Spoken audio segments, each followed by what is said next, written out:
The desert does not announce anything. It simply waits, mile after mile of pale stone and paler sand, the same color at dawn as it is at dusk. And if you did not know to look for it, you could pass within a few hundred paces of the greatest thing built along that stretch of river and see nothing but a hillside. That was the trick of it, and it was not an accident. Whoever chose this bend in the Nile chose it because the sandstone cliff here rose sheer and clean from the water, a great pale shoulder of rock with nothing behind it but more desert. And they looked at that shoulder and decided it should not be a hillside any longer. It should be a face. 4 faces, in fact, each one taller than anything else for a very long way in any direction, cut so deep into the living stone that the mountain itself became the statue, and the statue became the mountain, until it was no longer possible to say where the hill ended and the king began. You come to it from the river, the way everyone came to it for 3,000 years, and the cliff gives away nothing until the boat rounds the last curve of the bank. Then all at once the whole face of the rock seems to turn and look back at you. 4 seated figures, identical, enormous, their eyes fixed somewhere above the water and beyond it, patient in the particular way that only stone can be patient, having already waited longer than anyone alive has any right to imagine. Your own boat feels suddenly very small on the water below them. That is the first thing anyone notices, and it was very likely meant to be the first thing anyone noticed, the same shock delivered on purpose over and over to every traveler who ever came up that river, needing to be reminded before they had even landed of whose country they had entered. This is Abu Simbel, and it should not, by any reasonable engineering account, still be standing where it now stands. Not because it was badly built, it was built better than almost anything else of its age, but because the ground beneath it changed twice in 3,000 years, once slowly and once with terrible speed, and each time the temple had every reason to be lost. The first change took centuries. The second took less than a decade, and it is that second change, and what an extraordinary number of tired, stubborn, resourceful people did about it, that this whole story is really about. But we are not there yet. Before you can understand how a temple was saved from a flood, you have to understand what it was that they were saving. And that means going back to the cliff itself, and the man who ordered it carved, and the strange, slow, patient violence of turning a mountain into a monument. If you have found your way here at the end of a long day, let the desert light do some of the work for you. Let your eyes soften on that image of pale stone and dark water, and simply drift along beside it for a while. There is nothing here you need to hold on to yet. Before we go further, if stories like this one are of engineers and stubborn ground and the strange lengths people will go to in order to keep something old from disappearing, are the sort of thing that helps you drift off, there will be more of them here, and you are welcome to stay for as many as you need. Now, back to the cliff. Whoever stood on the opposite bank and first proposed carving 4 seated giants into a wall of sandstone was proposing something that had almost no precedent, even in a civilization that had already spent 2,000 years building tombs the size of small mountains. Most temples along the Nile were built up rather than cut down, stone quarried elsewhere, floated on barges, dragged into position, stacked course by course into halls and pylons and courtyards, standing free in the open air. Abu Simbel does something else entirely. Here the builders did not bring stone to the site. They removed it. The temple exists because an enormous quantity of rock that used to be there is not there any longer, carried away in baskets and sledges over years of patient, brutal labor, until what remained was not a building set against the cliff, but a building carved from within it. Chambers, corridors, and a sanctuary at the very back, deeper into the mountain than the 4 seated figures out front. All of it hollowed from solid rock with nothing holding the ceiling up but the mountain's own understanding of where it wanted to stand. Why go to such lengths? Why not simply build the ordinary way with quarried blocks brought down river as every other great temple in the kingdom had been built? The answer has everything to do with where this cliff happens to sit and who was meant to see it. This stretch of the Nile marked something like a border, the southern edge of Egypt proper, the beginning of Nubia, the frontier land where the kingdom's authority had to be felt rather than simply assumed. A king who wanted to be remembered 100 miles downriver in his capital could build there among people who already knew his name. A king who wanted to be remembered here at the edge of everything needed something that no traveler coming up from the south could possibly misread. You could sail past 100 temples built of ordinary stone and forget every one of them by the time you reach the next bend in the river. You could not sail past this. The king responsible was Ramesses II, and it is worth pausing on him a moment because so much of what follows, not just in this section but across the whole strange later story of moving a mountain, depends on understanding what sort of ruler thought a monument like this was worth the effort. He reigned for an extraordinarily long stretch of decades, long enough to outlive several of his own heirs, long enough to see his own face carved and recarved across an enormous number of temples throughout his kingdom, from the delta in the north to this remote southern frontier. He was, by any honest reading of the record, a builder on a scale that even his own contemporaries seemed to have found remarkable, and he was not a modest man about it. The inscriptions he left behind rarely hedge. He describes himself in language you would ordinarily reserve for the gods themselves, and at Abu Simbel he did something even the gods rarely got. He had himself carved larger than they were, seated alongside them in the sanctuary at the very back of the mountain, as though 3,000 years of worship had simply made room for one more. You might expect a monument built purely from royal vanity to feel hollow once you understood the motive behind it, but stand at the base of those four colossal seated figures, and vanity is not really the word that comes to mind. What you feel, more than anything, is the sheer scale of the labor that vanity demanded, the small figures carved around the ankles and legs of each colossus, representing family members, modest in size precisely so that the king above them would seem all the larger by comparison. The care taken so that all four faces, cut from the same living rock, would match each other closely enough to seem like four repetitions of a single idea rather than four separate efforts. Whoever directed the work understood something about repetition and scale that would not feel out of place in a modern engineering office, that the eye trusts consistency, that four identical giants read as more powerful than one giant standing alone, that awe is very often simply arithmetic dressed up as feeling. And that raises the obvious question, the one any engineer standing at the foot of that cliff would ask before admiring anything else. How exactly do you carve four seated figures of that scale into a rock face and have them come out matching? There were no machines for this. No scaffolding towers, no laser levels, no drawings pinned up and checked against a plumb line the way you might on a modern site. What existed was rock, copper, and bronze tools, an enormous number of working hands, and, this is the part that still holds up remarkably well under scrutiny, a very careful process of laying out proportions using grids scored directly onto the cliff face before a single serious cut was made. The ancient draftsmen had systems for this, ratios and measurements that let a design worked out on a small scale be enlarged accurately onto a huge one, and while the tools were primitive by any modern measure, the geometry behind them was not primitive at all. It is easy, standing at the base of something this size, to imagine that its builders simply worked by eye and by luck.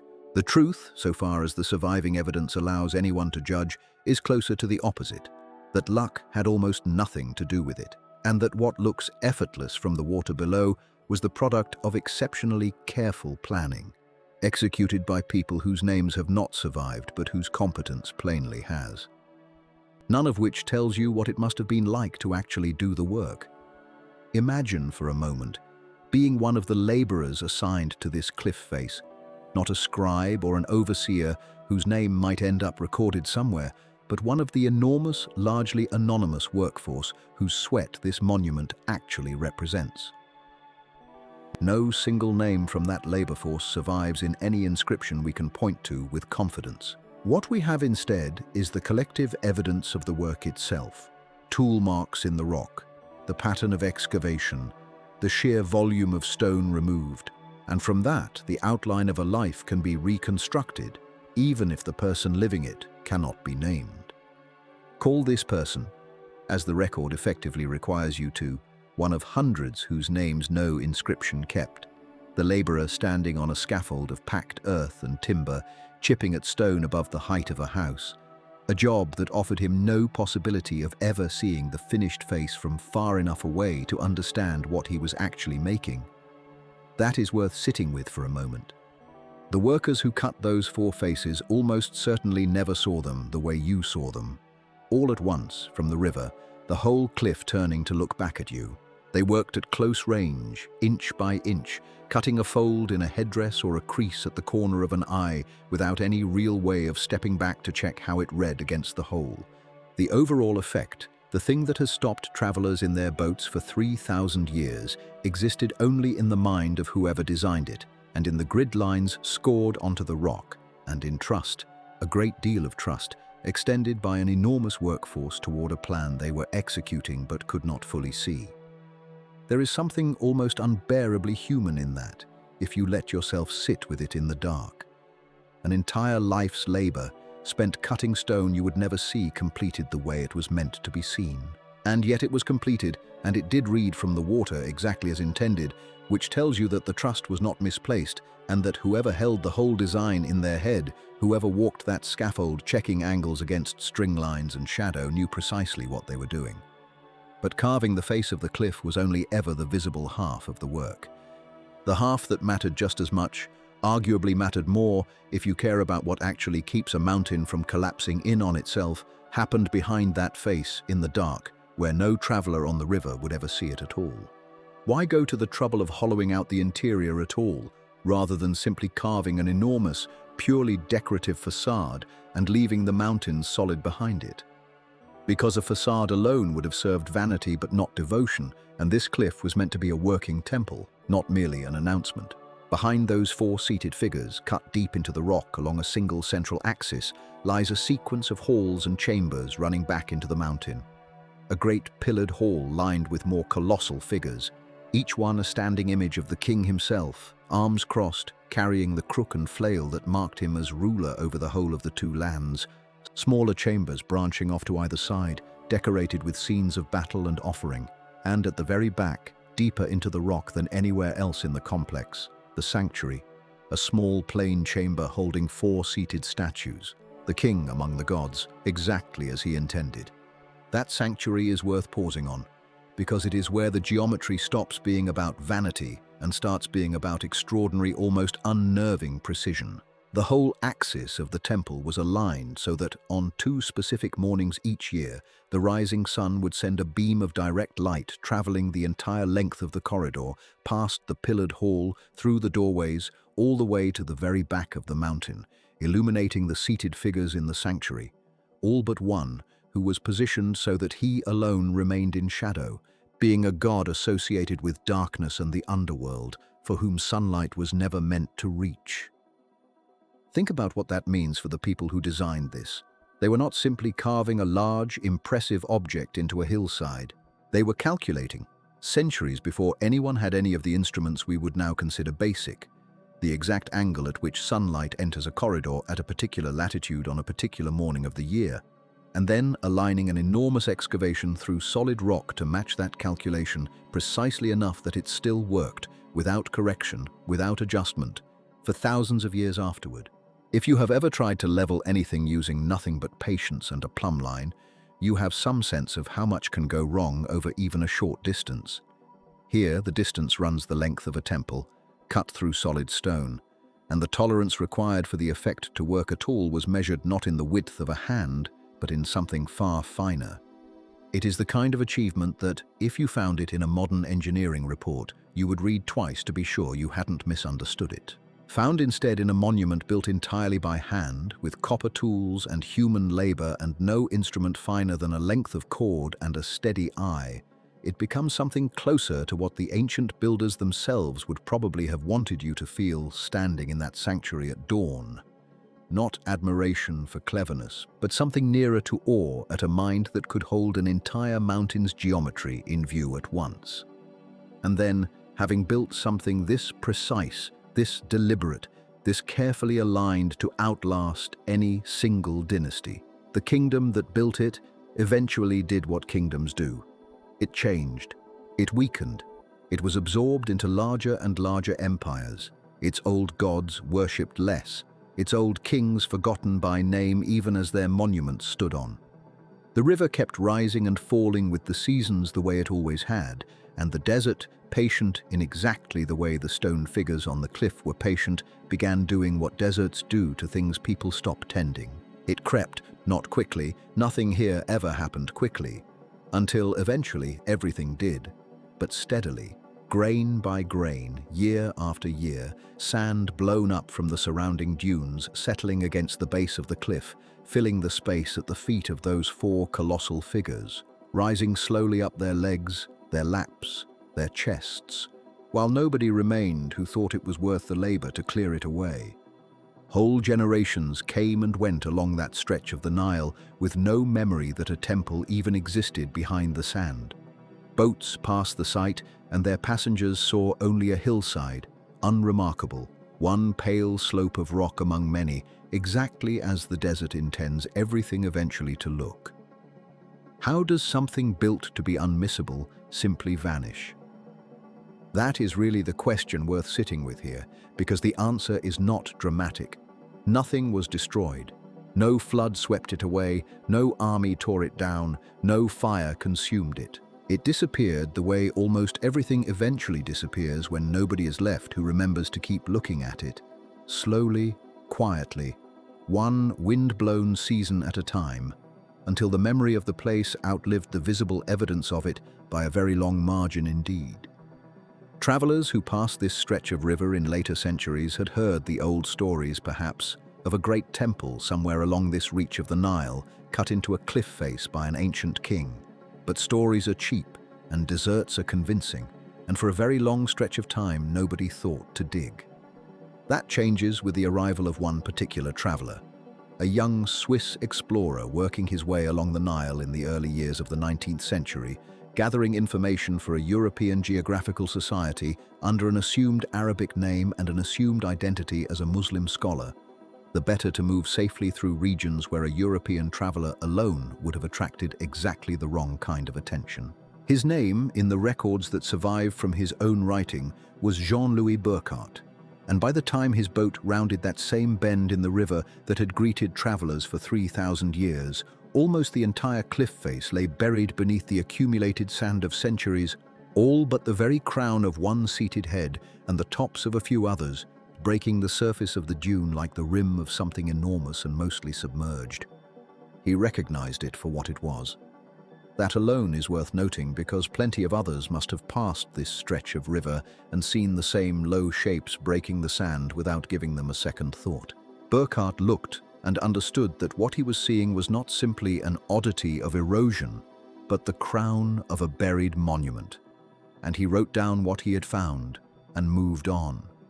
Not because he lacked the will to dig, but because uncovering something on this scale required resources, workers, and time that a single traveler passing through simply did not have. It would fall to someone else, several years later, to actually clear the sand away and open the door the desert had spent centuries trying to close. A large, forceful, restless Italian engineer and showman named Giovanni Battista Belzoni, whose own methods and motives were considerably rougher than Burckhardt's careful scholarship, and whose arrival at this cliff face marks the real beginning of the modern story of Abu Simbel. But that dig, and what it uncovered, and what the sand had done to the faces of the colossi in the centuries they spent half-buried, is its own long and difficult labor, one that deserves its own unhurried telling, rather than being rushed through here at the tail end of everything that came before it. Before any of that, before the sand, before the travelers, before the two very different men who would spend years arguing over what should be done with what they found, there was a king, and there was a cliff, and there was an idea that permanence could be carved rather than built.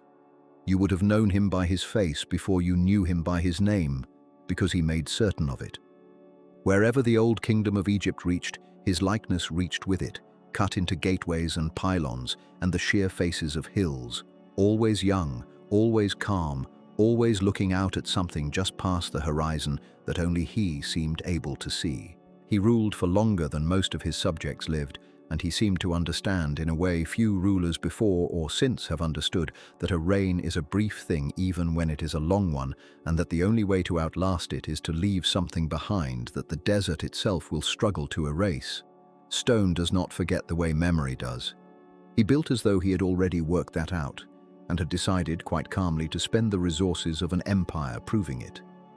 He inherited a kingdom already old, already rich in temples and tombs, and the slow, accumulated weight of centuries of kings before him, and he seems to have looked at all of it and concluded that it was not enough.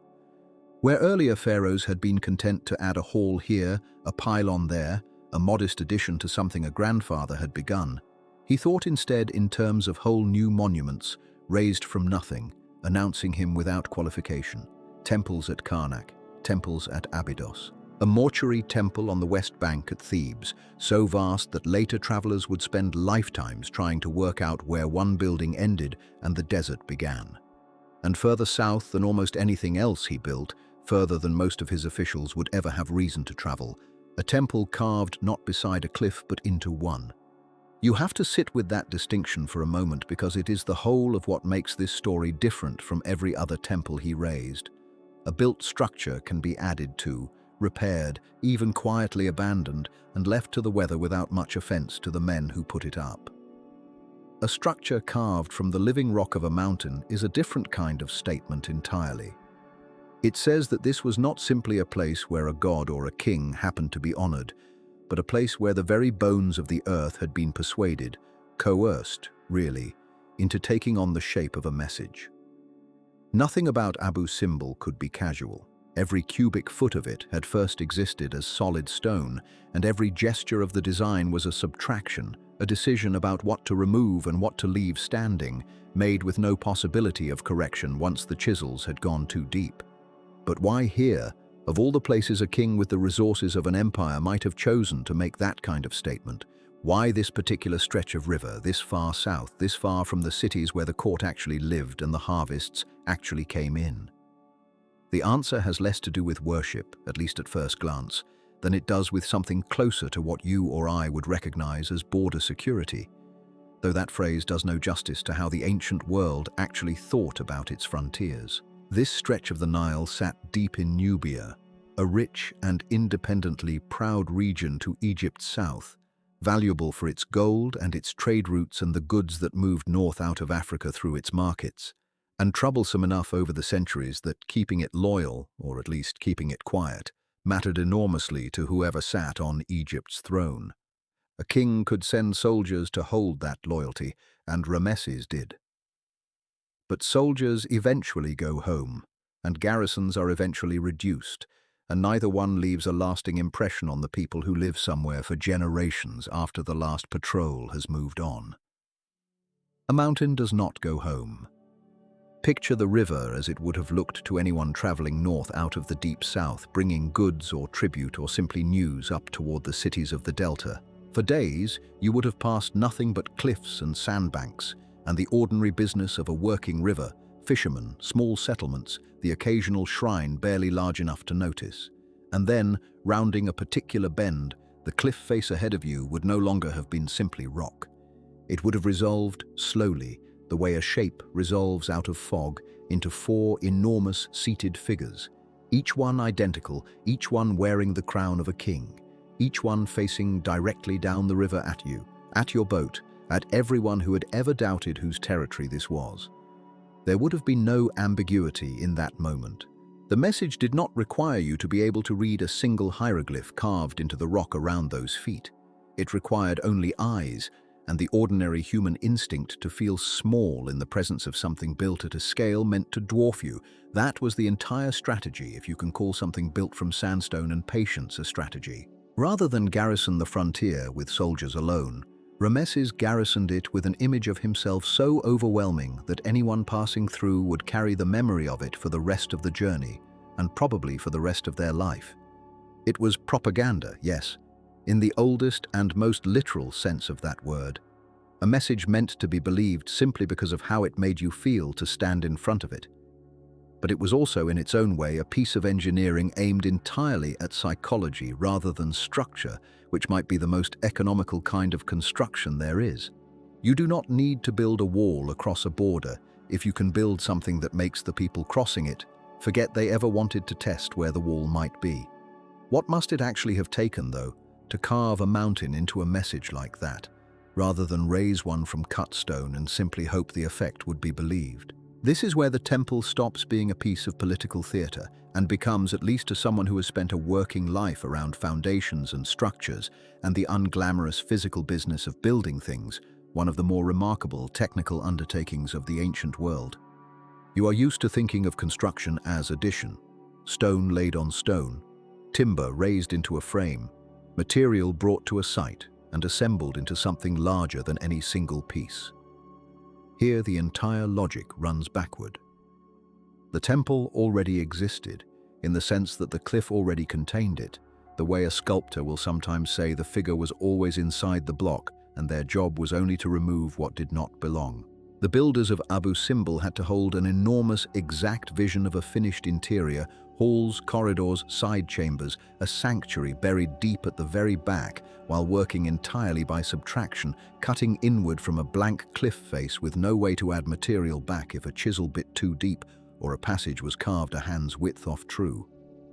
You would have felt the work before you understood it, if you had stood anywhere near that cliff during the years it was underway. The sound of stone being worked does not travel the way you might expect. It is not one great continuous roar, but 1,000 small percussive strikes layered over each other, echoing differently depending on how deep into the rock the men making them happen to be standing.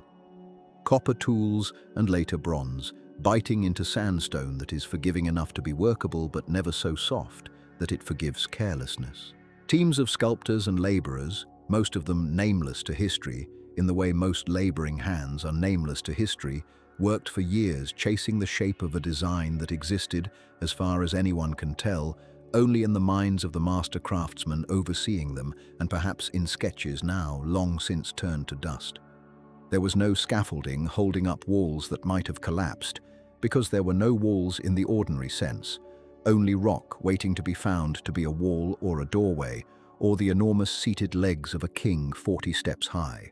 Outside the great facade and slightly to the north along the same stretch of riverbank, a second and smaller temple was cut into the cliff for Ramesses' queen, Nefertari, dedicated to the goddess Hathor, and adorned with figures of the queen standing at a scale unusual for the period, nearly equal in height to the king's own image beside her, rather than diminished the way royal wives were more commonly shown. It is a smaller undertaking than the great temple beside it, in every sense that stone can be measured, but it is not a modest one, and the choice to give her that scale at all tells you something about how this king wanted his reign remembered, not simply as his alone, but as a partnership carved permanently into the same cliff facing the same river, meant to be read by the same travelers.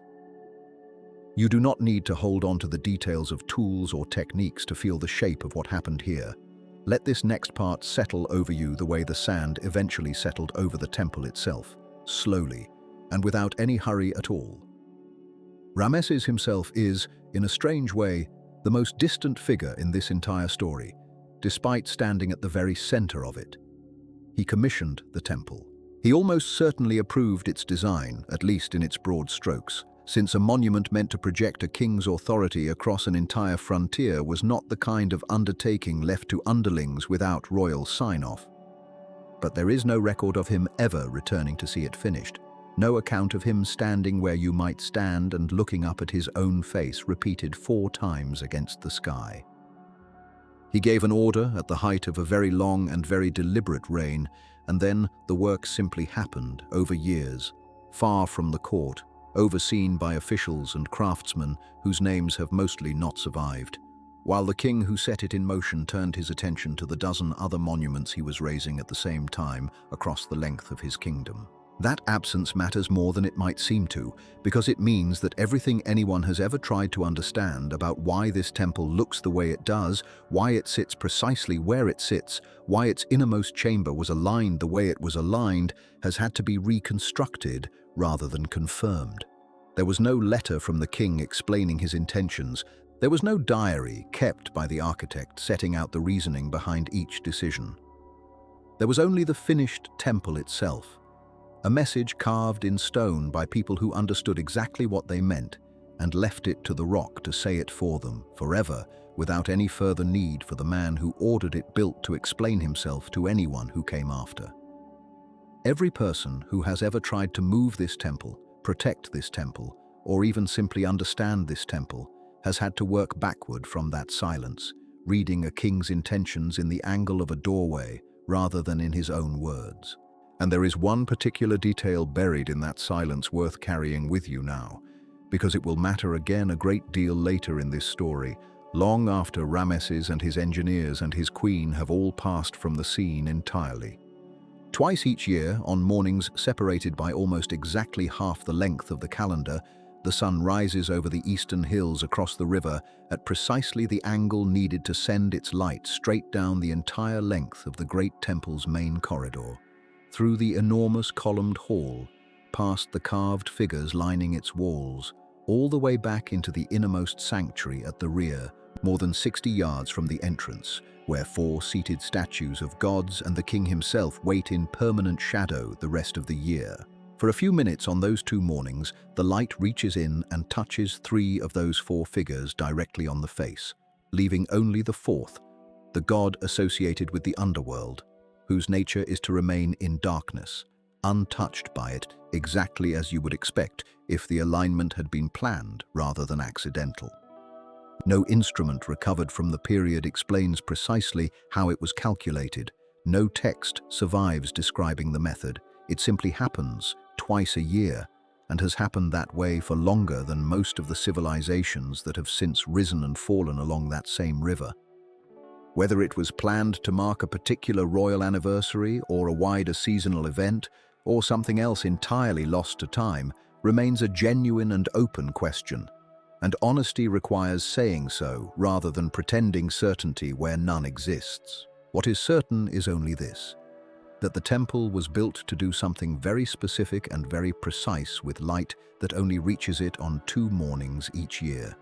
That the builders achieved it working entirely by hand, by sightline, and by a confidence in their own measurements that would unsettle even a careful modern engineer, and that this same fragile, exact relationship between a temple and a sunrise would one day become one of the most delicate and least forgiving problems facing anyone who dared to move the mountain that held it. For now, though, none of that trouble has arrived yet. The temple stands where it was carved. The river runs past it exactly as it has for longer than anyone alive could reckon, and the 4 great faces look out over water that has not yet begun, in any way anyone standing there could have noticed, to change. Generations came and went along that stretch of river, and the temple did not need Ramesses present to keep doing what he had built it to do. Boats still rounded that same bend south to north, carrying grain, gold dust, the ordinary traffic of an empire, and every one of them still met the same 4 faces waiting above the water. You can imagine what it would have been to grow up on that river, to know the temple not as a wonder, but as a fixture of the landscape, the way a lighthouse becomes invisible to the people who live beside it their whole lives. Later kings added their own names in places, made their own small offerings inside, but none of them touched the original design. It had been finished the way its builders intended, and there was nothing left to add. What no one carving those figures could have anticipated was how patient the desert can be, and how quietly it works. Sand does not announce itself the way water does. It arrives a grain at a time, carried on wind that no one bothers to notice, and it does not stop arriving simply because a king ordered permanence out of stone. Within a few centuries of the temple's completion, drifts had already begun gathering against the base of those colossal legs, and against the knees, and eventually higher still, while the river below carried on exactly as it always had, indifferent, steady, apparently unshakable. It is that river, and not the sand, that would eventually decide the temple's fate, though nothing about its current gave any warning of what was coming. Centuries would pass before that warning finally came, and when it did, it would not rise from the river at all, but from the nation that had grown up along its banks. By the middle of the 20th century, you would have found a country tired of living at the mercy of a single, unpredictable channel of water. Egypt's whole existence, every field, every mud brick village, every crowded street in Cairo, depended on how much or how little rain happened to fall in a highland country most Egyptians would never see in their lives. Too little water in a given year, and the harvest thinned. Too much, and villages you might have called home for generations could vanish under the flood by morning, the mud walls dissolving back into the river that had made them. A nation cannot plan its future on a gamble like that forever, and by then, Egypt had decided it no longer wished to try. The war had only sharpened the feeling. A newly independent country, restless with ambition, looked at its own river and saw not a threat to be endured, but a resource to be mastered. Imagine standing on the riverbank in those years, the felucca sails drifting past exactly as they had for centuries, the water the same brown-green it had always been, and knowing that somewhere in the government offices upriver, engineers were drawing lines across maps that would eventually reach all the way down to where you stood.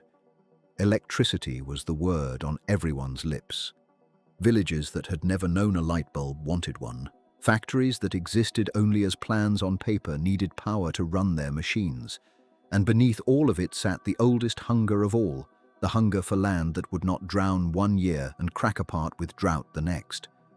The answer, when it came, was almost breathtakingly simple to describe and almost impossibly difficult to build. If the Nile's floods could not be trusted, then the Nile itself would have to be held back, not for a season, but permanently, behind a wall of earth and stone so large it would answer to nothing the river could throw at it. The idea did not begin with a president or a general. It came decades earlier from an engineer named Adrian Daninos, who had studied the river's habits for years and concluded that only one location made sense, a stretch of granite near the old town of Aswan, where the Nile narrowed and the rock beneath it ran solid enough to carry the weight of what he was imagining. His plans sat quietly for years, discussed and set aside, until a new government took power in Egypt in the 1950s under Gamal Abdel Nasser and found in Daninos's old proposal exactly the kind of project a young republic wanted to be remembered for. You do not build something on that scale quickly, and you do not build it without help. Egypt turned first to the West for financing, and when that support fell through amid the shifting politics of the Cold War, it turned instead to the Soviet Union, which sent its own engineers, its own machinery, and its own long experience of enormous concrete projects to the banks of the Nile. Soviet and Egyptian engineers together settled on a design for what would come to be called the Aswan High Dam, a structure meant to dwarf anything the river had ever been made to answer to before, holding back not simply a flood, but the entire annual rhythm of the Nile itself. What a dam like that requires, more than steel or cement, is somewhere to put the water it holds back. A river cannot simply be stopped, it can only be persuaded to wait, and it waits by spreading backward, upstream, filling every low place behind the barrier until a new equilibrium is found. The reservoir that would form behind the Aswan High Dam was planned from the very beginning to be immense. A lake stretching for hundreds of miles back into the desert, deep enough and wide enough to be visible eventually from space. It would be given a name of its own, Lake Nasser, after the president under whom it was built, though the water itself would not care whose name it carried. If you had been an engineer working on those early plans, poring over survey maps in an office in Cairo or Aswan, you would have felt something close to awe at the numbers involved, and also something closer to unease, because a lake that size does not stay politely within the borders drawn for it on paper. It rises, it spreads, it reaches backward along every side valley and every low bank for a very long way indeed, and anyone who wanted to know exactly how far first had to ask a far more uncomfortable question. What precisely sat along the ground that water was going to cover? But what does a reservoir like that actually do to the land upstream of it once the gates finally begin to close? The honest answer is that it does not do anything quickly. A lake of that size does not arrive as a wave or a flood in the way you might picture one. It rises with the patience of something that already knows it has won, inch by inch, season by season, filling the long, dry valley behind the dam the way water fills a bathtub left running and forgotten. For the engineers watching the gauges, that patience was itself a kind of comfort. There would be years, not days, in which to prepare for what the water was going to reach. For everyone and everything already living in that valley, the same patience meant something closer to a slow-motion inevitability, arriving on a schedule nobody downstream of the decision had been asked to approve. Somewhere within the reach of that eventual water sat Abu Simbel, more than 100 miles upstream from where the dam itself was rising. If you had stood at the temple in those years, nothing about the place would have looked any different than it had for generations. The same warm stone, the same four colossal figures gazing out over the river, the same drifts of sand gathering patiently at their feet exactly as they always had. There was no flood visible from that vantage point, no sound of rushing water, nothing to see or hear that would tell you anything was wrong. And yet the surveyor's calculations were unambiguous. Once the reservoir reached its planned height, the water would not simply lap at the temple's threshold or rise partway up its facade. It would cover it, all of it. The four seated kings, the doorway between them, the halls carved deep into the cliff behind, all of it beneath a lake that, once filled, would show no more evidence of a temple below than any other stretch of open water along its length. There is something almost gentle in how the engineers of the time described this outcome, at least on paper, a matter of elevation and volume, of contour lines crossing a threshold on a map. No alarm in the language, no sense of catastrophe, simply the plain arithmetic of a river being asked to rise to a certain height and, in rising, passing over whatever happened to lie below that line. It is worth resting in that plainness for a moment, rather than rushing past it. Nothing about the calculation was malicious. No one drawing those contour lines wanted the temple gone. It was simply what the numbers said would happen, the way numbers do, indifferent to what they happened to be describing. And the temple, as it turned out, was very far from the only thing sitting inside that line on the map. If you had traveled the length of that stretch of river in the years the surveys were being done, you would have passed village after village built along the narrow ribbon of fertile land between the water and the desert cliffs. Mud brick houses with palm-thatched roofs, small fields of dates and beans clinging to the riverbank, communities that had lived in that particular relationship with the Nile for longer than most written records could account for. These were Nubian villages, home to a people whose presence along this stretch of the river reached back further than the pharaohs who had ordered the temple carved into the cliff above them. Tens of thousands of families lived within the valley the new lake was going to fill, and for every one of them, the same patient, unstoppable rise that would eventually cover Abu Simbel was going to reach their homes first. Among those villages, though the record keeps no name for him, was a man very much like the foreman who decades earlier had stood waist-deep in drifted sand, directing the diggers who first freed the Colossus's shoulder from the dune that had buried it. He was one of hundreds whose names no register troubled to write down, a man who organized labor, who knew the river's moods better than any survey map, whose family had likely worked this same stretch of bank for generations before him. His world and the temple's fate, though he could not have known it yet, were about to be decided by the very same rising water. The lake that would one day reach the feet of four stone kings would first reach the mud brick walls of villages like his, and there would be no difference, in the end, between the two kinds of home the water intended to take. If you feel your eyes growing heavy here, that is exactly the right place to let them close for a while. None of this needs to be held on too tightly, because the water in this story takes its time, and so can you. It was against that backdrop, a dam already under construction, a lake already beginning its long, patient rise, a valley full of villages whose people had already begun to be told they would need to leave. That word of the temple's danger began, slowly and almost reluctantly, to travel. So who was the first to look at those survey maps and understand exactly what stood in the water's path? The truth is that no single person can be credited with the discovery because the temple's danger was never really a secret waiting to be found. Anyone who had studied both the river's planned new height and the location of Abu Simbel could have drawn the same conclusion, and in fact several people did, more or less independently, in the years the dam's design was being finalized. Officials within Egypt's own Department of Antiquities, the government body responsible for the country's ancient monuments, had known for some time that a high dam at Aswan would eventually mean trouble for sites along that stretch of the Nile, Abu Simbel prominent among them, but not alone.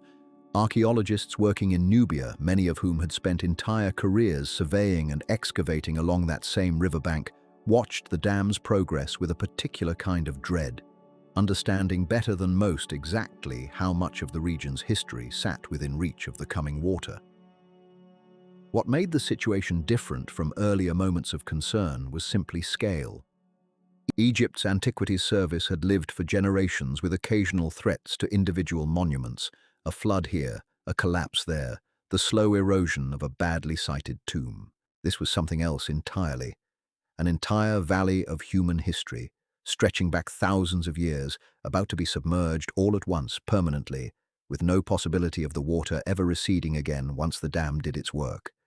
Temples, tombs, fortresses, entire town sites that had never been fully excavated, all of it sat inside the same rising line on the map that was going to swallow Abu Simbel.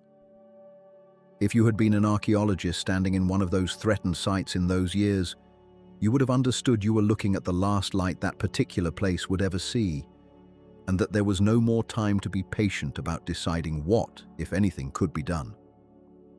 Word of the danger moved outward from those first quiet realizations the way water itself moves, slowly at first, then faster, then suddenly everywhere at once. Egyptian officials raised the alarm within their own ministries. Foreign archaeologists working in Egypt, many with decades of personal investment in the country's monuments, began writing letters, drafting reports, making the case to anyone who might listen that something needed to be done before the reservoir reached its final height. What had begun as a technical footnote in the engineering plans for a hydroelectric dam was becoming, quietly and then not so quietly, one of the most urgent questions in the field of archaeology anywhere in the world, a question that would not stay confined to Egypt for very much longer. Because the problem, once it was fully understood, was too large for any one country to solve alone. A temple carved directly into a mountainside, weighing more than any crane or barge built up to that point could ever hope to lift in one piece, sat squarely in the path of a lake that showed no sign of slowing its patient, inevitable rise. Somebody was going to have to decide what to do about that, and soon, before the water made the decision for them. Egypt's own government understood this before anyone had to explain it. A country in the middle of building the largest engineering project in its modern history, borrowing money and expertise wherever it could find them, was not going to be able to spare the resources needed to save a mountain's worth of carved stone on its own. The dam came first. It had to. Nasser's government had staked enormous political capital on the high dam succeeding, and no one in Cairo was going to slow the pace of construction or divert funding away from turbines and spillways simply to buy time for a temple, however old, however magnificent it might have been to look at. So where does a government turn when a problem is too large for its own hands to solve? The answer, in this case, was outward, toward the rest of the world, and toward an organization that had been founded only a few years earlier for more or less exactly this kind of question. The United Nations Educational, Scientific and Cultural Organization, known by then simply as UNESCO, had been created in the aftermath of a war that had taught an entire generation what could be lost when nations stopped caring what happened to each other's history. Its mandate included the protection of cultural heritage considered valuable to humanity as a whole, not simply to the country that happened to hold it within its borders. Abu Simbel and the dozens of other threatened sites strung along that same doomed stretch of the Nile fit that description as well as anything on Earth. Picture for a moment the scale of what was actually being asked. This was not a request to fund a small excavation or to send a handful of specialists to catalogue what could not be saved before the water arrived. This was a request to somehow preserve an entire nation's worth of ancient monuments, a temple carved directly into living rock, chief among them, from a flood that had already been decided upon, whose dam was already rising, whose reservoir had already begun its long climb behind the gates. Egypt was asking the world, in effect, to help it solve a problem of its own making, because the alternative was to watch four faces that had looked out over the Nile for more than 3,000 years disappear beneath still water forever. It is worth pausing here in the quiet of wherever you happen to be listening to this, to sit with how strange that appeal must have sounded the first time anyone said it aloud in a formal meeting. Move a mountain, not figuratively, literally, stone by stone, or somehow whole, or by some method no one had yet proposed before a lake already under construction finished filling in behind a dam that would not wait for anyone's committee to reach a decision. There was no precedent for a rescue on this scale, no established method, no textbook anyone could open to see how it had been done before. What Egypt was asking for, when the appeal finally went out to the wider world, was not simply money or manpower. It was an answer to a question that had never really been asked before, at least not seriously, by anyone with the means to attempt it. Could you actually save a mountain once a river had already decided to take it? The alarm did not begin in Paris or New York. It began where it always begins, with buildings in trouble, with the people who worked closest to the stone, who walked past it every week and had learned to read its moods the way a foreman learns to read a piece of timber before it splits. Egyptian antiquities officials had been watching the surveys from the dam works for years by the time anyone outside the region paid attention, and their reports, dry as they were, carried a plain arithmetic underneath the language. A lake was forming behind a wall of concrete that had no interest in waiting. The temple sat below the line that lake would eventually reach. There was no argument to be made against a fact like that, only a decision about what, if anything, would be done before the water arrived. You can imagine how such news travels in an office, if you have ever worked in one, where a deadline suddenly moves without asking anyone's permission. A letter goes out. A meeting is called sooner than planned. Someone who has spent a career on quieter matters finds themselves drafting language meant to be read by governments that have never given the subject a moment's thought.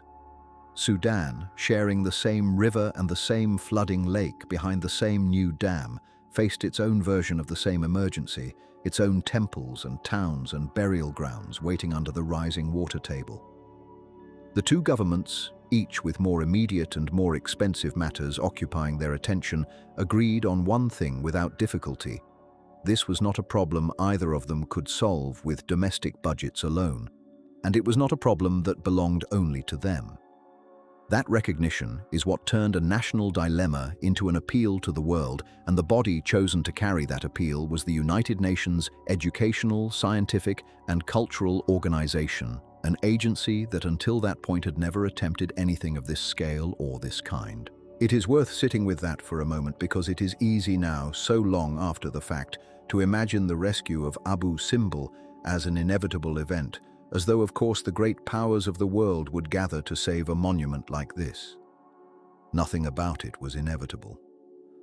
UNESCO had experience with cultural conservation on a modest scale, restoring damaged buildings, cataloguing threatened sites, offering advice. It had never organized, financed, and overseen an engineering operation of this size, aimed at a target this heavy, on a schedule set by a river rather than by any human authority.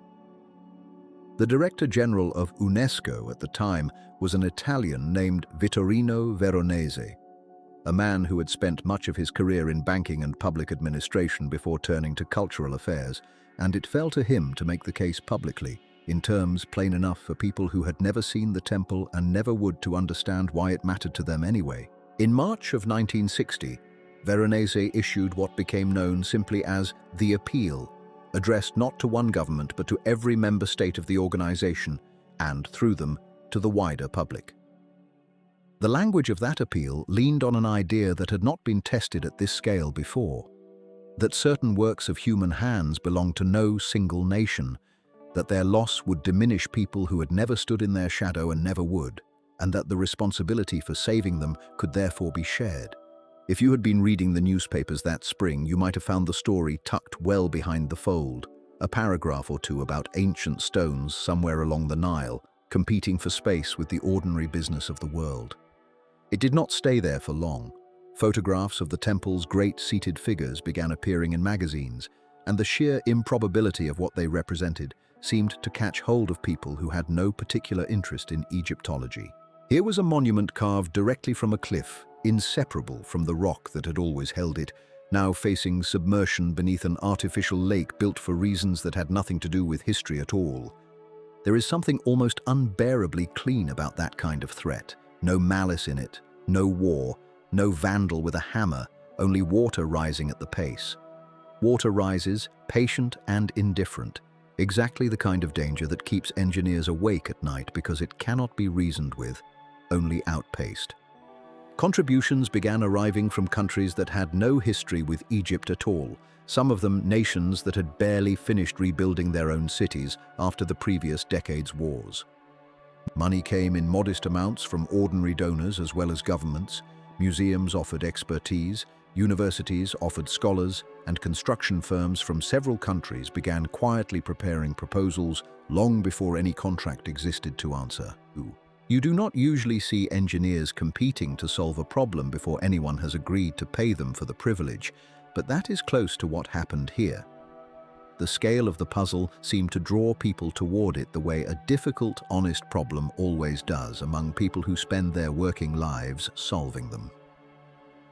By the time the appeal had circulated fully, something had shifted in how the situation was described. It was no longer only an Egyptian and Sudanese concern being generously supported from outside. It had become, in the language UNESCO used and in the language the public gradually adopted, a shared inheritance under threat, and that reframing mattered more than it might first appear, because it changed who felt entitled to have an opinion about how the rescue should be carried out. Once you decide a monument belongs to everyone, everyone believes they have a right to argue over how it should be saved, and that is precisely what happened next. But how do you even begin to answer a call like that once the money starts arriving and the newspapers are watching and a government somewhere is waiting for someone, anyone, to tell them what is actually possible? You cannot simply announce that a mountain will be saved and leave the method to sort itself out later. Proposals began arriving from engineering firms across several countries, each one built on a fundamentally different idea of what the word saving should even mean when applied to something this heavy and this fused to the ground beneath it. The first serious proposal came from engineers who argued that the temple should never be moved at all. Their idea, associated with French engineering practice and championed with real conviction, was to leave Abu Simbel exactly where it stood and build a massive protective dam around it instead.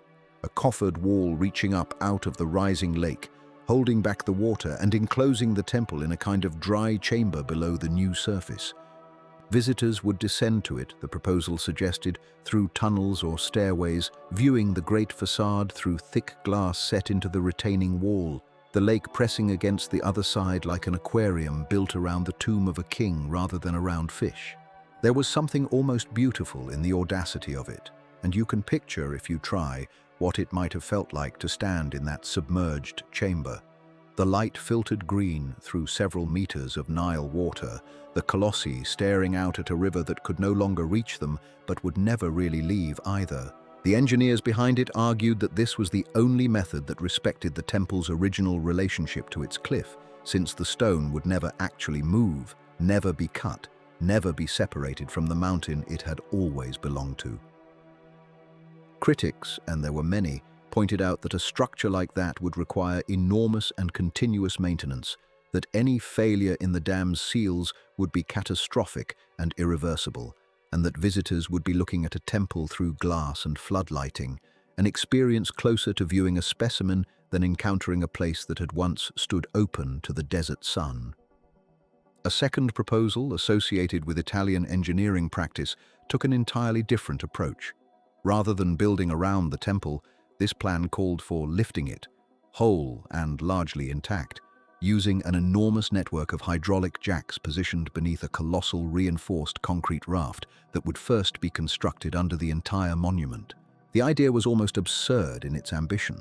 Sever the temple from the natural rock behind it as cleanly as possible, support the resulting block from below on a purpose-built platform, and then raise the whole assembly, cliff face and colossi and inner chambers together in a slow, continuous, mechanically synchronized climb to a safer elevation.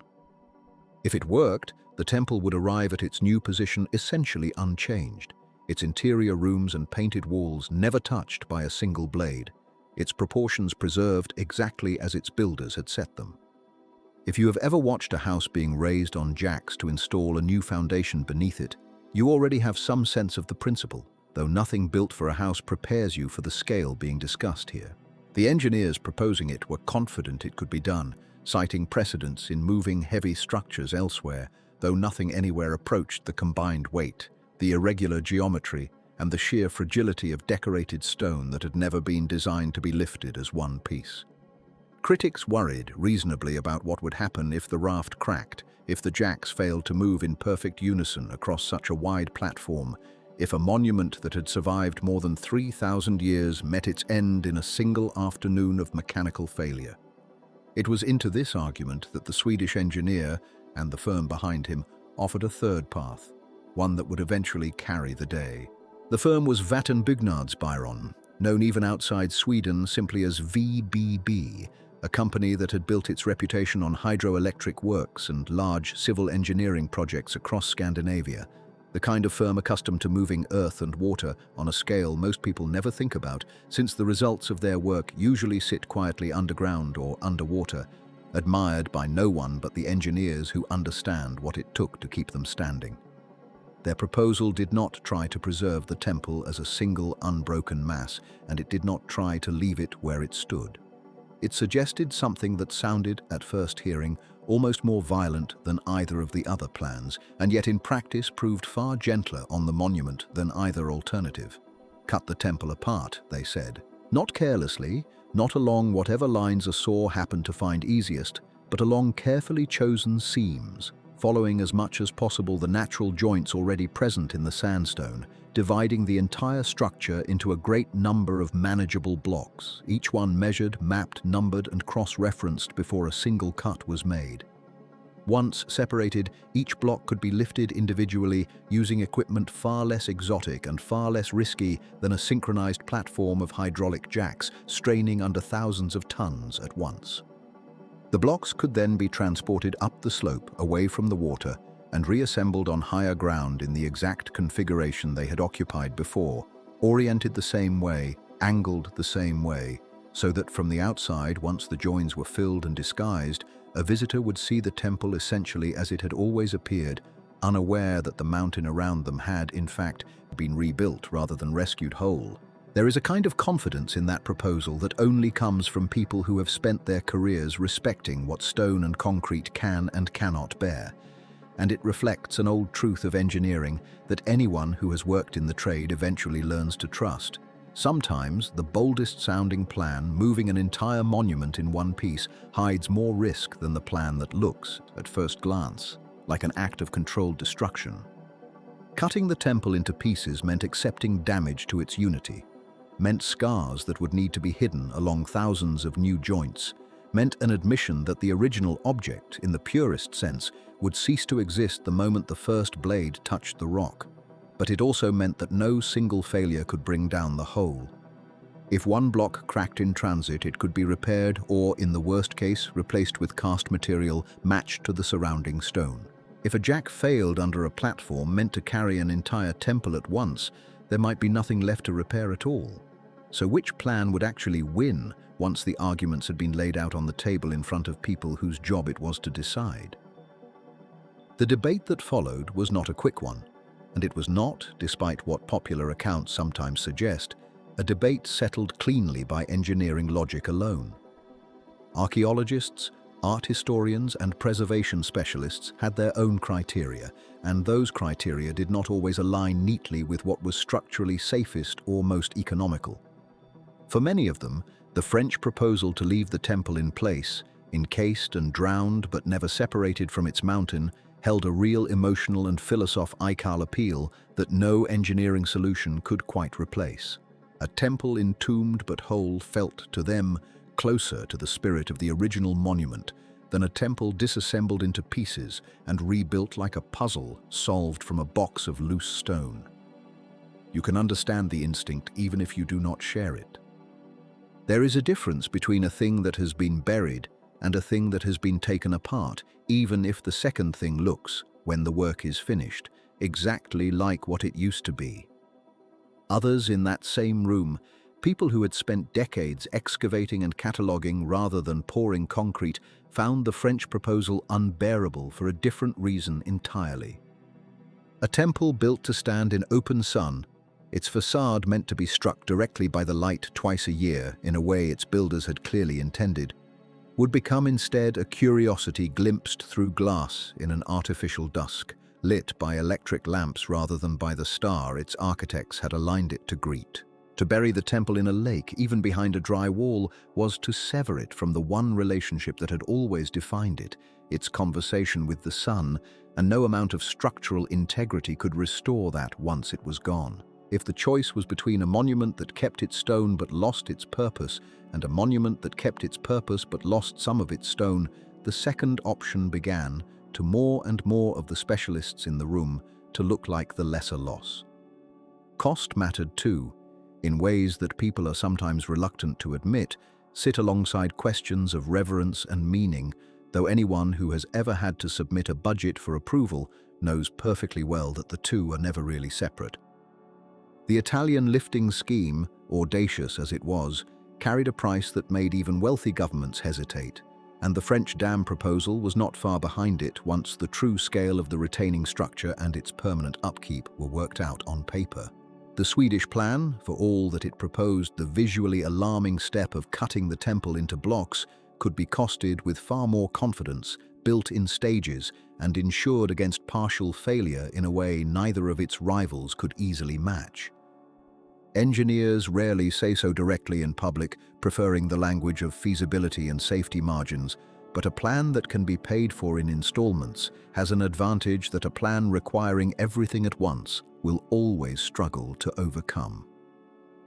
If your eyes have already grown heavy somewhere in the last few minutes, that is exactly the pace this story is meant to move at, slow as the river itself.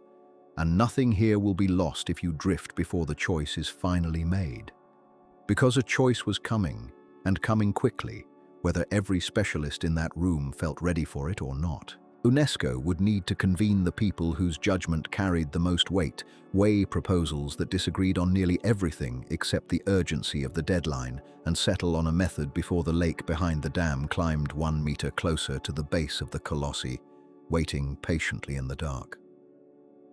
The proposals that arrived at UNESCO's door that year did not agree on much, but every one of them agreed that Abu Simbel could not simply be left where the river would find it.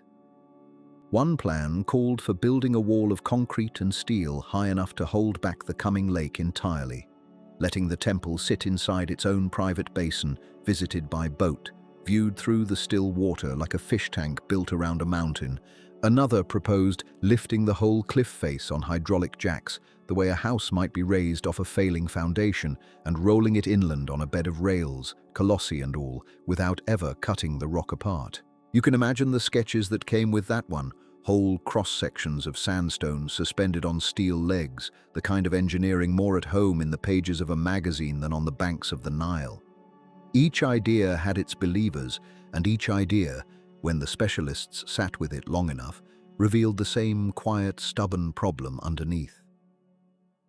The sandstone at Abu Simbel had spent longer than any living tradition could measure being carved, weathered, and slowly dried by desert air, and nobody in that room could promise it would survive being lifted, floated, or encased without cracking along some fault line no one could see from the surface. If you had been sitting in on those sessions, you would have felt the room lean, almost physically, toward caution. Sandstone forgives very little. It is soft enough to carve and stubborn enough to last 3,000 years standing still, but ask it to move, ask it to bear its own weight at some new and unnatural angle, and it will find the crack that was always waiting inside it. The engineers who had spent their careers with concrete and steel understood load in ways the ancient masons never needed to, and what they understood was that whole block relocation, however romantic it sounded, gambled everything on a single lift, a single unbroken chain of machinery, with no room anywhere in it for a second attempt. Cutting the temple into pieces looked on paper like violence against the monument. In practice, the engineers argued it was the only method that let you fail small instead of failing completely. A fracture in one block was a repair, not a catastrophe. So the decision, when it finally settled on cutting. The temple would be sawn into blocks of a size that could be lifted by the cranes already available in the region, each block numbered, each face recorded, and the whole structure reassembled higher up the cliff on a new foundation built to hold it the way the sandstone bedrock had held it all along. It was not the most poetic of the proposals. It was the one that gave the specialists something they could actually promise. And by then, with the lake already advancing behind the dam, a promise mattered more than poetry. The work itself was handed to a joint venture of construction firms, Swedish, Italian, German, and Egyptian companies, pooling cranes, saws, and surveyors under a single contract, with the Egyptian Antiquities Organization holding final authority over anything that touched the stone. You would not have seen a single company logo dominating that site. What you would have seen, had you walked the perimeter in those early weeks, was a slow convergence of trucks bearing markings from 4 different countries, unloading equipment onto sand that had never carried anything heavier than a survey tripod.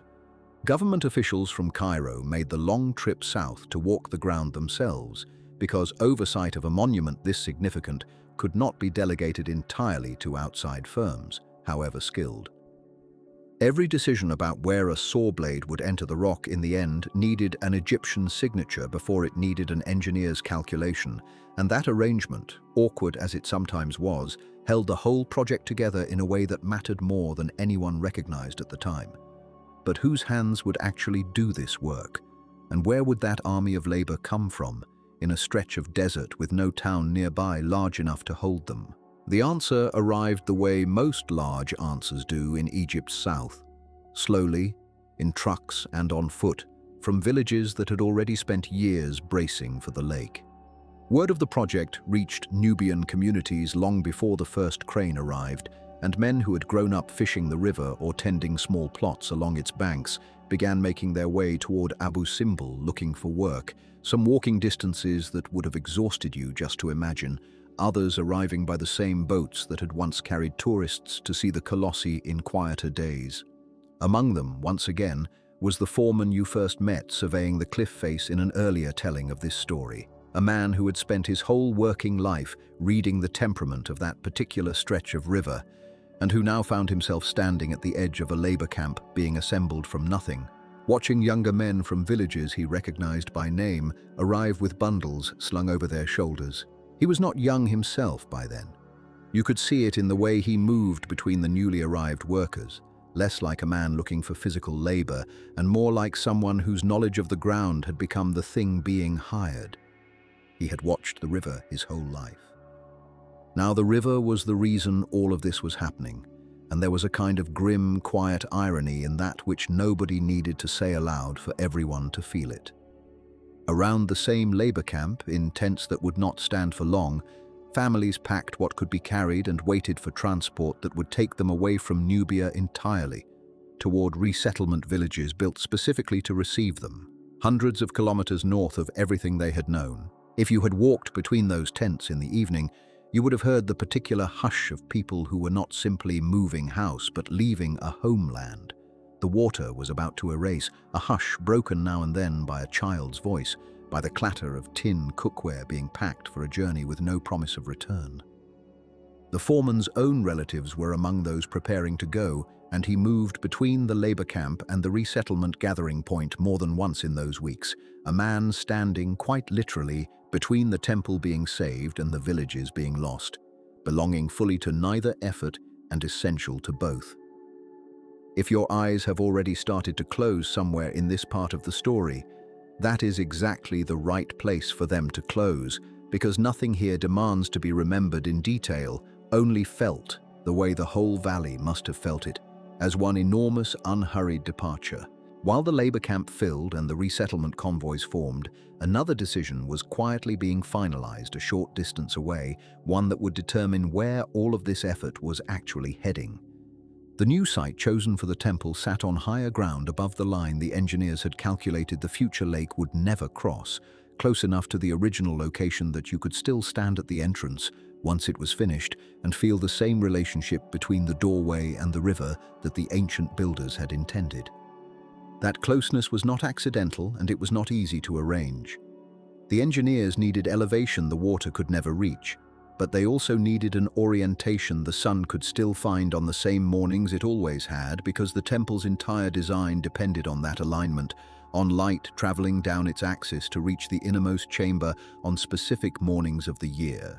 Choosing a spot that satisfied both requirements, safety from the water and fidelity to the sky, meant walking the cliffs above the original site for weeks, checking sightlines with instruments, imagining sunrise from vantage points that did not yet exist. You would have seen small teams standing at odd hours on ledges above the temple, watching the horizon the way sailors watch weather, trying to feel their way toward a location that honored both the river below and the sun above it. Because moving the stone was only half the promise. Moving its meaning intact was the harder half, and no contract, however carefully worded, could guarantee that outcome. It could only be aimed at, patiently, from a ledge in the early morning light. Before any blade touched the stone, though, someone first had to know, in exhausting and total detail, exactly what was there to be cut. That work fell to the survey teams who began arriving at Abu Simbel not long after the labor camp had taken shape, carrying instruments far more delicate than anything the construction crews would use: cameras, measuring rods, plaster for taking impressions, notebooks meant to hold measurements down to fractions no eye could judge unaided. If you had climbed the scaffolding alongside them in those first days, you would have found men moving with a slowness that looked, from a distance, almost like reverence, because in a sense it was.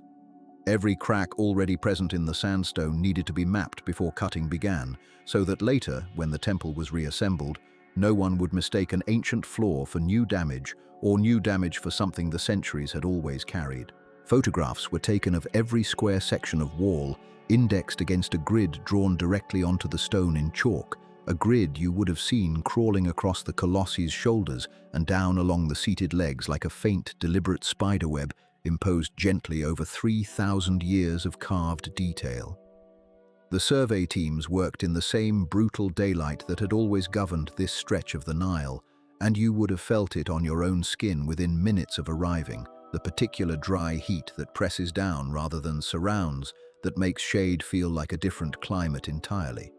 Water was carried up to the scaffolding in canvas bags that sweated through by midday, and breaks were timed less by the clock than by the point at which a man's hand began to shake too much to hold a measuring rod steady against stone. The foreman, moving between the survey crews and the labor camp in those weeks, found himself translating more than directing, explaining to visiting specialists which cracks in the rock face were old and stable and which were the kind the river had been slowly opening for years, knowledge that existed nowhere in any drawing and lived only in the memory of men who had watched that cliff their entire lives.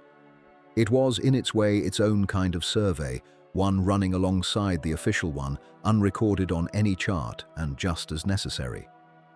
By the time the last of the measuring rods had been packed away for the day, the survey teams had begun to accumulate something that had never existed before: a complete portrait of a monument that had spent its whole existence being looked at, but never quite this closely, never with the understanding that every mark being recorded might soon be the only proof that a particular detail had ever existed at all.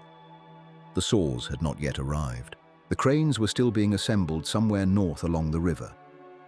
But the numbers were already starting to accumulate, page after page of them, patient and exact, and it was those numbers, more than any blade, that would decide whether the temple survived its own rescue intact. What came next would ask the surveyor's work to hold under pressure it had never been tested against, and it would ask the river itself, rising steadily behind the dam, to wait just a little longer than anyone building the record could quite promise it would. The engineers charged with deciding block sizes carried a burden that looked, from outside, like simple arithmetic, but was not. A crane could lift so much and no more, and everyone agreed the temple should be cut into pieces no heavier than the equipment already available in that stretch of the Nile could safely handle. What that agreement did not settle was where exactly inside a carved face or a folded robe or the curve of a crown, a saw line could pass without cutting straight through something the eye would notice forever afterward. You could draw a grid across paper easily enough. Drawing it across a god's cheek was another matter, and the arguments over where those lines should fall went on for weeks before anyone was satisfied enough to commit them to a working plan. What finally broke the deadlock was a decision to let the stone itself suggest its own divisions wherever possible, following natural bedding planes in the sandstone rather than imposing an arbitrary grid that ignored how the rock actually wanted to separate. This meant slower work up front, more time spent by geologists tracing faint lines of stratification across the cliff face before a single number was assigned to a single block, but it meant fewer surprises later when a saw met resistance it had not expected and found, instead of clean rock, an unseen vein running exactly where nobody wanted it. If you had stood at the base of the cliff during those weeks, you would have watched men with hand lenses pressed close to stone that towered far above their own height, tracing something invisible to anyone not trained to see it, murmuring measurements to an assistant who wrote them down without ever looking up. How many pieces would a monument of that size actually need to become? The number that eventually emerged from all this careful tracing surprised even some of the engineers who had spent their careers around demolition and reconstruction, and it settled the argument about whether cutting was truly gentler than lifting the whole cliff intact. Each block would be modest enough for a crane to swing without strain, and modest, in this case, still meant stone heavier than anything most of the newly arrived Nubian laborers had ever seen moved by machine rather than by hand and rope. The foreman, watching one of the early test lifts on a discarded slab from the quarry face nearby, said little, but you could see him doing the same silent calculation everyone else on that site was doing, weighing what he knew of the rock against what the engineers were promising the machines could do to it. Funding for all of this had to be settled before a single contract could be signed, and here the story left the desert entirely for a while and moved into conference rooms far from any river, where representatives from dozens of countries argued over how much each nation would contribute towards saving a monument that belonged in the end to no one nation alone. UNESCO's appeal had gathered pledges from governments as far away as the Americas and Northern Europe, and reconciling those pledges into an actual working budget took almost as much patience as tracing bedding planes across sandstone. Every dollar promised in a distant capital eventually had to become cranes assembled in the desert, wages paid to men standing on scaffolding in impossible heat, and plaster ordered in quantities that would have seemed absurd to anyone unfamiliar with just how much surface there was left to protect. With the budget settled and the block sizes decided, the joint venture could finally begin building the practical skeleton of the project itself, the camp that would house not just workers, but instruments, generators, workshops for repairing tools that broke daily in the heat and the grit. You would have found, walking that camp in its earliest completed form, something closer to a small temporary town than a construction site, water tanks trucked in and guarded as carefully as any piece of machinery, because in that stretch of desert water mattered more than diesel. The foreman's role by then had quietly shifted again, from surveyor to translator to something closer to a bridge between the camp's daily rhythms and the specialists who arrived from 4 different countries, speaking 4 different languages and expecting, each in their own way, that the desert would simply accommodate them. It did not, of course, accommodate anyone easily, and there is a version of this story that dwells entirely on the discomfort of those early weeks. The sand in every gear, the heat that warped timing on delicate instruments, the small daily failures that had to be absorbed before any larger success became possible. But underneath all of that friction, the plan itself was holding.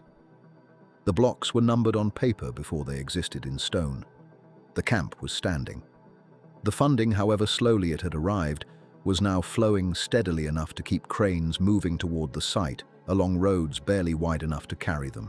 What remained, before any of it could truly begin, was the work of translating every one of those careful decisions into something a saw blade could actually follow across a face that had watched the river for longer than any of the men standing before it could fully comprehend, and that translation would demand a patience even the surveyors had not yet been asked to find.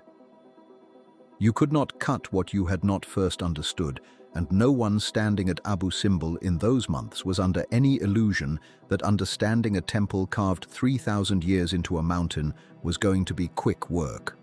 Before a single blade touched the sandstone, an army of a different kind arrived at the site. Not stonemasons and riggers yet, but people carrying cameras, plaster, notebooks, and an almost unbearable degree of patience. Their task sounds simple when you say it plainly. Record everything. Every wall, every relief, every line of hieroglyphs the desert wind had polished rather than erased. Say it plainly and it sounds like an afternoon's work. Stand where they stood, in front of a facade so tall it swallowed the shadow of anyone standing beneath it, and you begin to understand that this was not an afternoon's work at all. This was the work of turning a mountain into a set of instructions, and instructions have to be exact, because there would be no going back to check. If you had walked into the first hall behind the great seated figures at the entrance, you would have found it strung with cords and dotted with small numbered tags, the kind a museum uses, except here they were fixed directly to 3,000-year-old plaster and stone. You would have had to step carefully because the floor was crowded with equipment that did not belong in a temple: tripods, cases of glass plates, coils of cable running to lights rigged wherever the sun did not reach. The air inside would have smelled of dust and hot metal from the lamps. And beneath that still, the older smell of the place itself, cool stone that had never fully let go of the desert night. Somewhere close by, you would have heard low voices comparing numbers, checking a measurement twice before writing it down, because a number written down wrong here was a number that might outlive the wall it came from. The tools used to do this were, by the standards of the age, considerable, though the daylight version of the work still had less to do with dramatic engineering than with an almost monastic discipline. Photographers moved through every chamber with stereoscopic cameras, pairs of lenses set slightly apart from each other so that later, back in an office far from the desert, the images could be viewed together and made to yield depth, the actual physical relief of a carved figure's arm or the curve of a crown, translated from stone into something that could be studied on a table thousands of miles away. Where photographs alone were not considered enough, plaster casts were taken directly from sections of the finest and most vulnerable carving. A slow and slightly nerve-wracking process that meant coating original stonework with wet material and waiting for it to set before peeling it carefully away, hoping that no fragment of ancient pigment came away with it. Every doorway, every column, every register of relief along the walls was measured by hand with tape and level and plumb line. The figures entered into notebooks that would eventually run to volumes.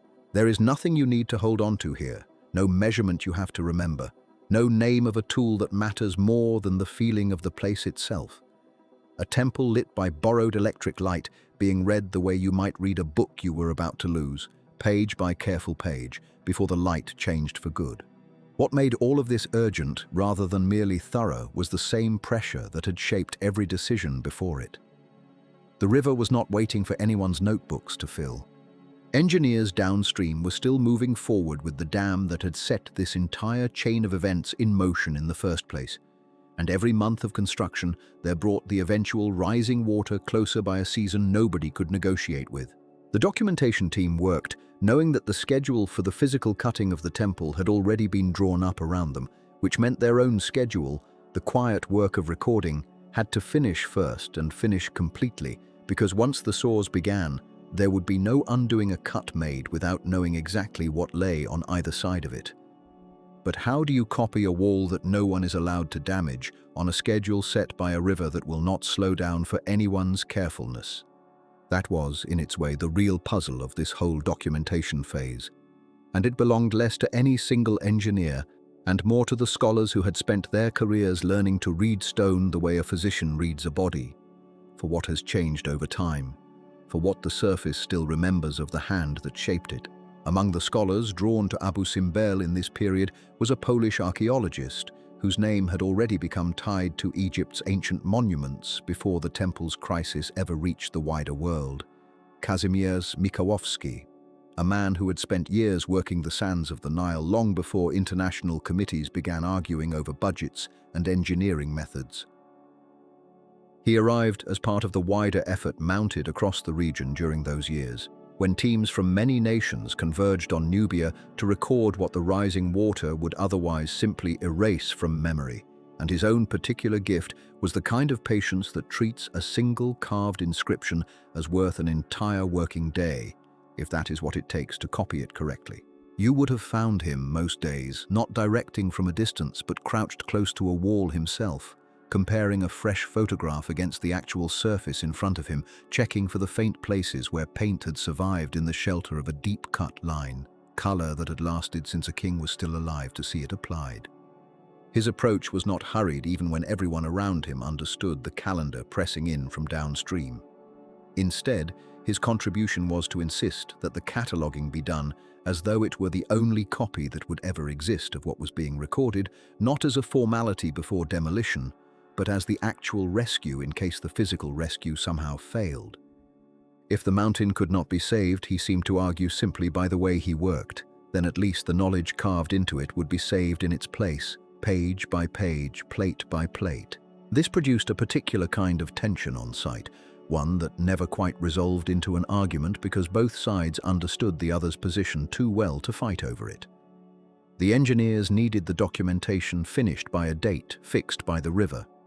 The scholars needed every relief catalogued with an accuracy that resisted being rushed, because a mistake made here was not a mistake that could be corrected once the stone itself had been cut into blocks and moved.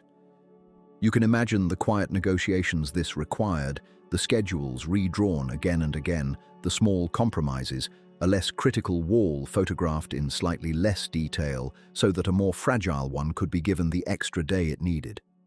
No one on either side wanted to be the reason a piece of the record was lost, and no one wanted to be the reason the whole rescue collapsed into the water for want of time.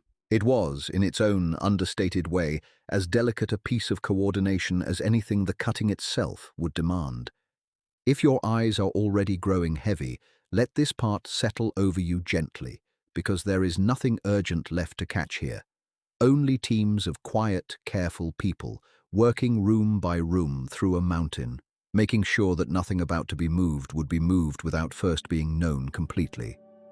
What they were recording in the end was not only stone, it was a voice, or as close to one as survives from that distance in time, because the walls Mikołowski's teams were copying carried Ramesses' own account of himself, carved in the confident, unhurried hand of royal scribes who had never once imagined their work would someday need saving from a river reshaped by engineers unborn for another 3,000 years. Which raises its own quiet question, one worth sitting with while the cameras keep working through the halls. What exactly were they copying when they copied Ramesses' own words from these walls? The answer is a kind of self-portrait, carved not for the sake of history in the abstract but for the king's own purposes, meant to be read by gods and by whoever might one day stand where you are standing now. Across the great hall, in registers of raised relief that ran higher than a person could reach without scaffolding, the king was shown in battle, drawing his bow against enemies rendered smaller than himself, a visual convention as old as Egyptian art itself, in which scale told you who mattered rather than who was actually larger in life. Inscriptions beside these scenes named his victories and his titles in the formal language of pharaonic record-keeping, the kind of text that was never meant to be modest because a temple carved into the face of a mountain was not built by a modest king. Photographing this material meant reckoning with its scale as much as its content. A single wall of battle relief could run the length of a house, crowded with figures locked in the same frozen moment of combat, chariots and bowmen and falling enemies rendered with a level of individual detail that made each photographic plate a puzzle of its own. Where to divide the image, how to overlap the frames so that nothing along the seam was lost, how to light a deeply carved relief so the shadows fell in a way that preserved the sense of depth rather than flattening 3,000 years of careful carving into a featureless grey. You would have watched technicians adjust a single lamp for what felt like an unreasonable length of time, chasing the angle that let a warrior's carved musculature read clearly in the photograph the way it read clearly in the stone. Inside the smaller chambers further back, away from the great hall, the carvings turned quieter and more intimate. Scenes of the king making offerings before the gods he shared this temple with, his own image standing among theirs in a way few pharaohs allowed themselves, an audacity that later scholars would return to again and again once the temple had been moved and studied at length. Every one of these scenes had to be measured and copied with the same discipline given to the largest battle relief outside, because no one on the documentation team was in a position to guess which image's future study would find most valuable. The safest assumption, and the one Mikołowski held to, was that everything mattered until proven otherwise, and nothing here had yet been proven otherwise. The work reached even into places barely large enough for a person to stand upright, side chambers and short corridors where the carving was cruder, evidently the work of less senior hands than those who had shaped the great facade, but no less carefully copied for that. Ramesses' name appeared and reappeared throughout, in the formal cartouches that framed a king's identity for eternity, a repetition that must have felt to the people first carving it like the surest kind of permanence available to a human being, your name cut into a mountain meant to outlast memory itself. It very nearly had. It had taken a rising river and a global engineering effort merely to threaten it, and even now, threatened, it was being copied with a level of care that suggested the modern world had not entirely lost its respect for that old ambition. By the time the last chamber had been measured, photographed, and cast, the documentation teams had produced an almost impossibly thorough shadow of the temple. Thousands of photographic plates, hundreds of plaster casts, notebooks filled with measurements cross-checked against each other until the numbers agreed. It was not a substitute for the temple itself, and no one involved pretended otherwise, but it was insurance of a kind rarely afforded to any structure before it is touched, a complete accounting of what stood on that riverbank before anyone dared to move it. The engineer who had argued for cutting rather than damming, the same man who had stood before the committee months before this and defended his method against its skeptics, could now look at a set of instructions that matched the mountain itself line for line. The cutting could begin, not because anyone had run out of caution, but because the caution had finally been satisfied. What remained downstream, though, was a different kind of patience altogether, the patience of holding back a river that had never once in 3,000 years been asked to wait. There was one more thing the notebooks had to capture, and it was the kind of thing no tape measure or plaster cast could ever quite hold. Twice each year, at a moment the temple's builders had clearly intended rather than stumbled into, the rising sun reached far enough along the axis of the entrance to travel the full length of the great hall and touch the seated figures carved into the deepest sanctuary, gods and king alike lit for a handful of minutes by a light that had found its way in from outside a mountain. Whoever had first questioned how such a thing could be recorded was asking something harder than any measurement already taken, because you cannot cast a beam of sunlight in plaster, and you cannot photograph an alignment the way you photograph a wall. What the documentation teams did instead was measure everything the alignment depended on: the exact bearing of the entrance passage, the height and width of the doorway, the distance from the facade to the innermost figures, the angle at which the corridor sloped as it ran back into the rock. None of these numbers meant much on their own. Together, they were a kind of recipe, the only way anyone could hope to recreate a phenomenon that had taken ancient builders years of patient trial to get right the first time, without the benefit of a single modern instrument. If the temple was going to be reassembled somewhere else entirely, on ground the river could never reach, then whoever rebuilt it would need to know not just where every block belonged, but where the sun needed to be standing when it was finished. You would have seen surveyors out at dawn on more than one of those mornings, standing where the light first entered, tracking its path with theodolites braced against the sand, checking the numbers against the previous day's readings to be sure nothing had drifted. It was slow, exacting work, made no easier by the fact that a mistake here would not announce itself for months or years, not until some future dawn when the light missed its mark by a few careless degrees, and no one could say exactly why. Further down, nearer the waterline that was creeping closer with each week of dam construction downstream, a different kind of urgency took hold. The lowest courses of the temple's foundation had to be measured and recorded before the river reached them. And here, the documentation teams worked against a deadline that had teeth, wading through shallows that had not existed at the site a generation earlier, recording what they could before it disappeared underwater that showed no sign of receding. If your eyes have already begun to close, let this part pass over you softly. There is nothing here to hold on to except the quiet, stubborn insistence of people determined not to let the river win by even a single unrecorded stone. By the time this last stretch of foundation had been logged, the record was as complete as 3 years of patient work could make it, a mountain reduced to paper and plaster and glass plates, ready to be handed to the engineers who would decide how it was actually going to be cut apart and carried to safety. But knowing every measurement was only half the battle. Somewhere downstream, the water that had set this whole undertaking in motion was still rising, and before a single saw could touch the sandstone, someone was going to have to find a way to hold that river back long enough for the cutting to even begin. The answer, as it so often is with rivers, turned out to be a wall, though calling it a wall does no justice to what was actually required. You're not simply keeping water off a doorstep here. You are trying to hold back a lake that has already swallowed farmland and villages upstream, a lake that keeps climbing no matter how patiently you ask it to wait, while beneath your feet lies a temple that has never once in its long life been asked to withstand standing water at its base. Sandstone that has spent its whole existence in dry desert air does not take kindly to sitting in a puddle, let alone a flood. And so before anyone touched a saw to the mountain, someone had to build a barrier strong enough to buy the work sometime. You would have seen it first as a low embankment curving out from the shore, hugging the front of the temple terrace the way a levee hugs a riverbank, except this levee was being built against a lake that had no intention of staying still. Coffer dams are not new inventions. Engineers had been using them for centuries to keep bridge piers dry, to drain harbors, to work on hulls below the waterline. But you rarely see one built to protect something that a civilization considered sacred rather than merely useful.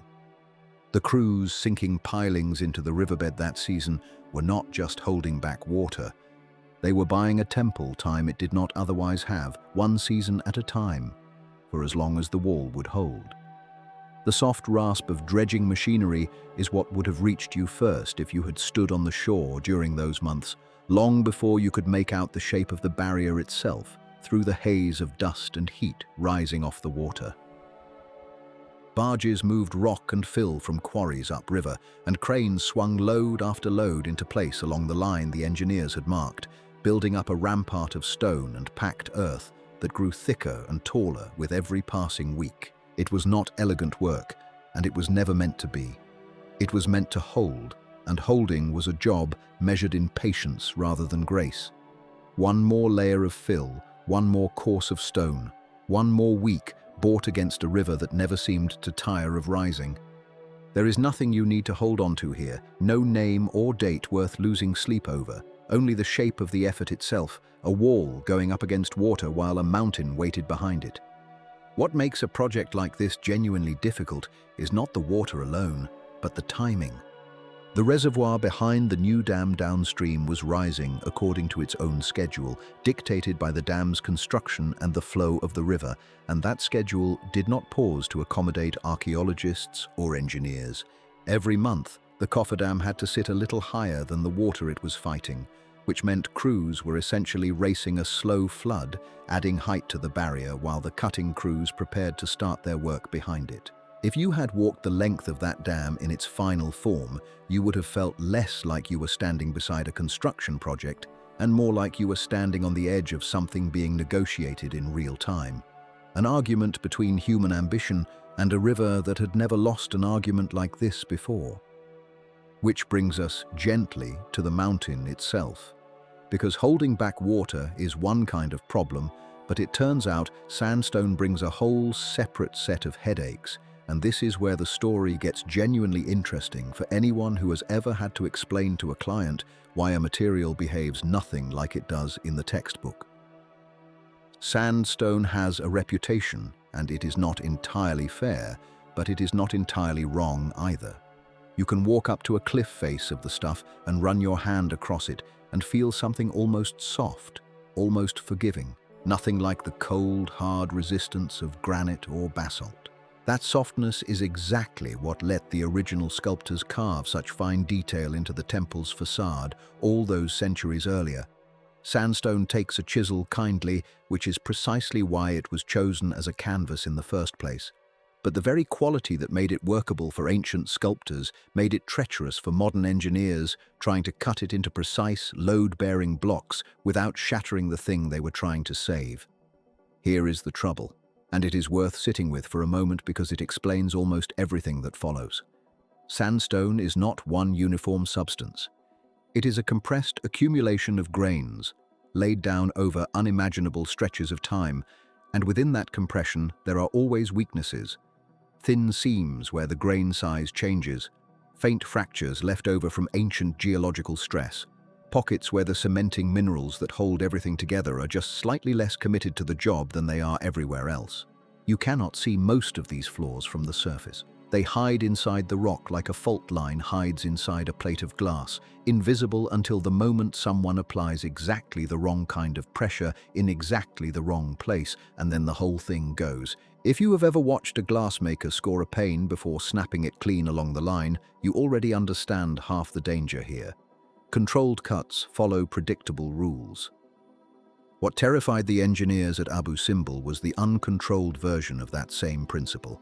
A crack racing off in a direction nobody planned, splitting straight through a pharaoh's carved eye or across the smooth plane of a cheek that had survived without incident for thousands of years. A single wrong vibration, a saw blade catching at the wrong angle, even the heat generated by cutting too quickly, could all wake up a fault line that had been sleeping quietly inside the stone since long before anyone had thought to carve a temple into it at all. So, how do you cut into a mountain when you genuinely do not know where it might choose to break? The answer the engineers settled on was patience dressed up as method. You do not experiment on the thing you cannot afford to lose.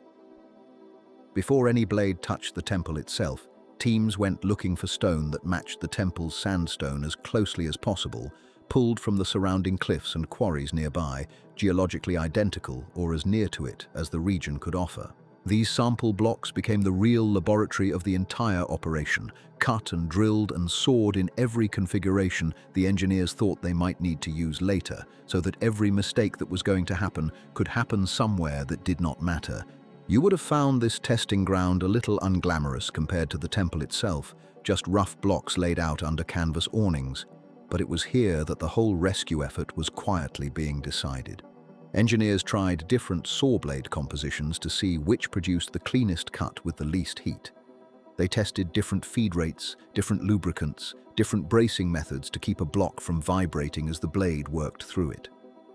Every test was logged, every failure examined as carefully as every success, because a failure on a sample block was information, while the same failure on the temple itself would have been a headline nobody wanted to write. It is worth pausing on how unglamorous good engineering usually looks in practice. There is a popular image of great technical triumphs arriving in a flash of inspiration.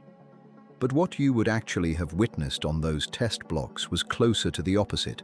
Hours of grinding repetition, a saw drawn through stone again and again while someone with a notebook watched the cut edge for hairline fractures, checked the temperature of the blade with a bare hand held near enough to feel the heat without touching it, and adjusted one small variable before starting the whole process over. Nothing about it would have made for exciting viewing if you had been standing there in person. And yet, this was the work that made everything afterward possible. Because by the time anyone was allowed near the actual temple with a saw, the engineers already knew, block by tested block, exactly what that stone was capable of surviving. Somewhere in the middle of all this testing, the site itself kept growing. And it is worth turning back to the ground at Abu Simbel to see what that growth actually looked like, because the temple was no longer a lonely monument standing against the cliff. It had become the center of an enormous coordinated undertaking, and holding that coordination together on the ground day after day fell in large part to the same Nubian foreman you met earlier in this story, back when the surveying teams were still mapping every crack and curve of the facade. By this stage, he was no longer simply directing measurement crews. His responsibilities had grown the way the site itself had grown, and you would have found him now moving between work gangs that spoke different languages and answered to different engineers, translating instructions, settling disputes over which crew had rights to a given stretch of scaffolding, making sure that the men clearing debris from the base of the cliff were not working directly beneath the men testing drilling equipment on the ledge above them. He was one of hundreds of local workers whose skill and steady judgment held this operation together on the ground, even though history, as it so often does with the people who actually keep a project running, left us far more detail about the engineers who signed the reports than about the man who made sure those reports reflected a site that had not fallen apart underneath its own ambition. The workforce around him by this point had become something genuinely international, a detail that is easy to lose in a story this focused on stone and water.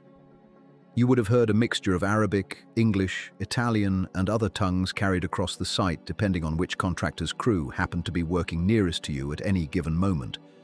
Because the rescue of the temple had drawn skilled labor and engineering expertise from a wide range of countries, all of them funneled toward this single stretch of riverbank through an international effort that had, by then, been years in the making.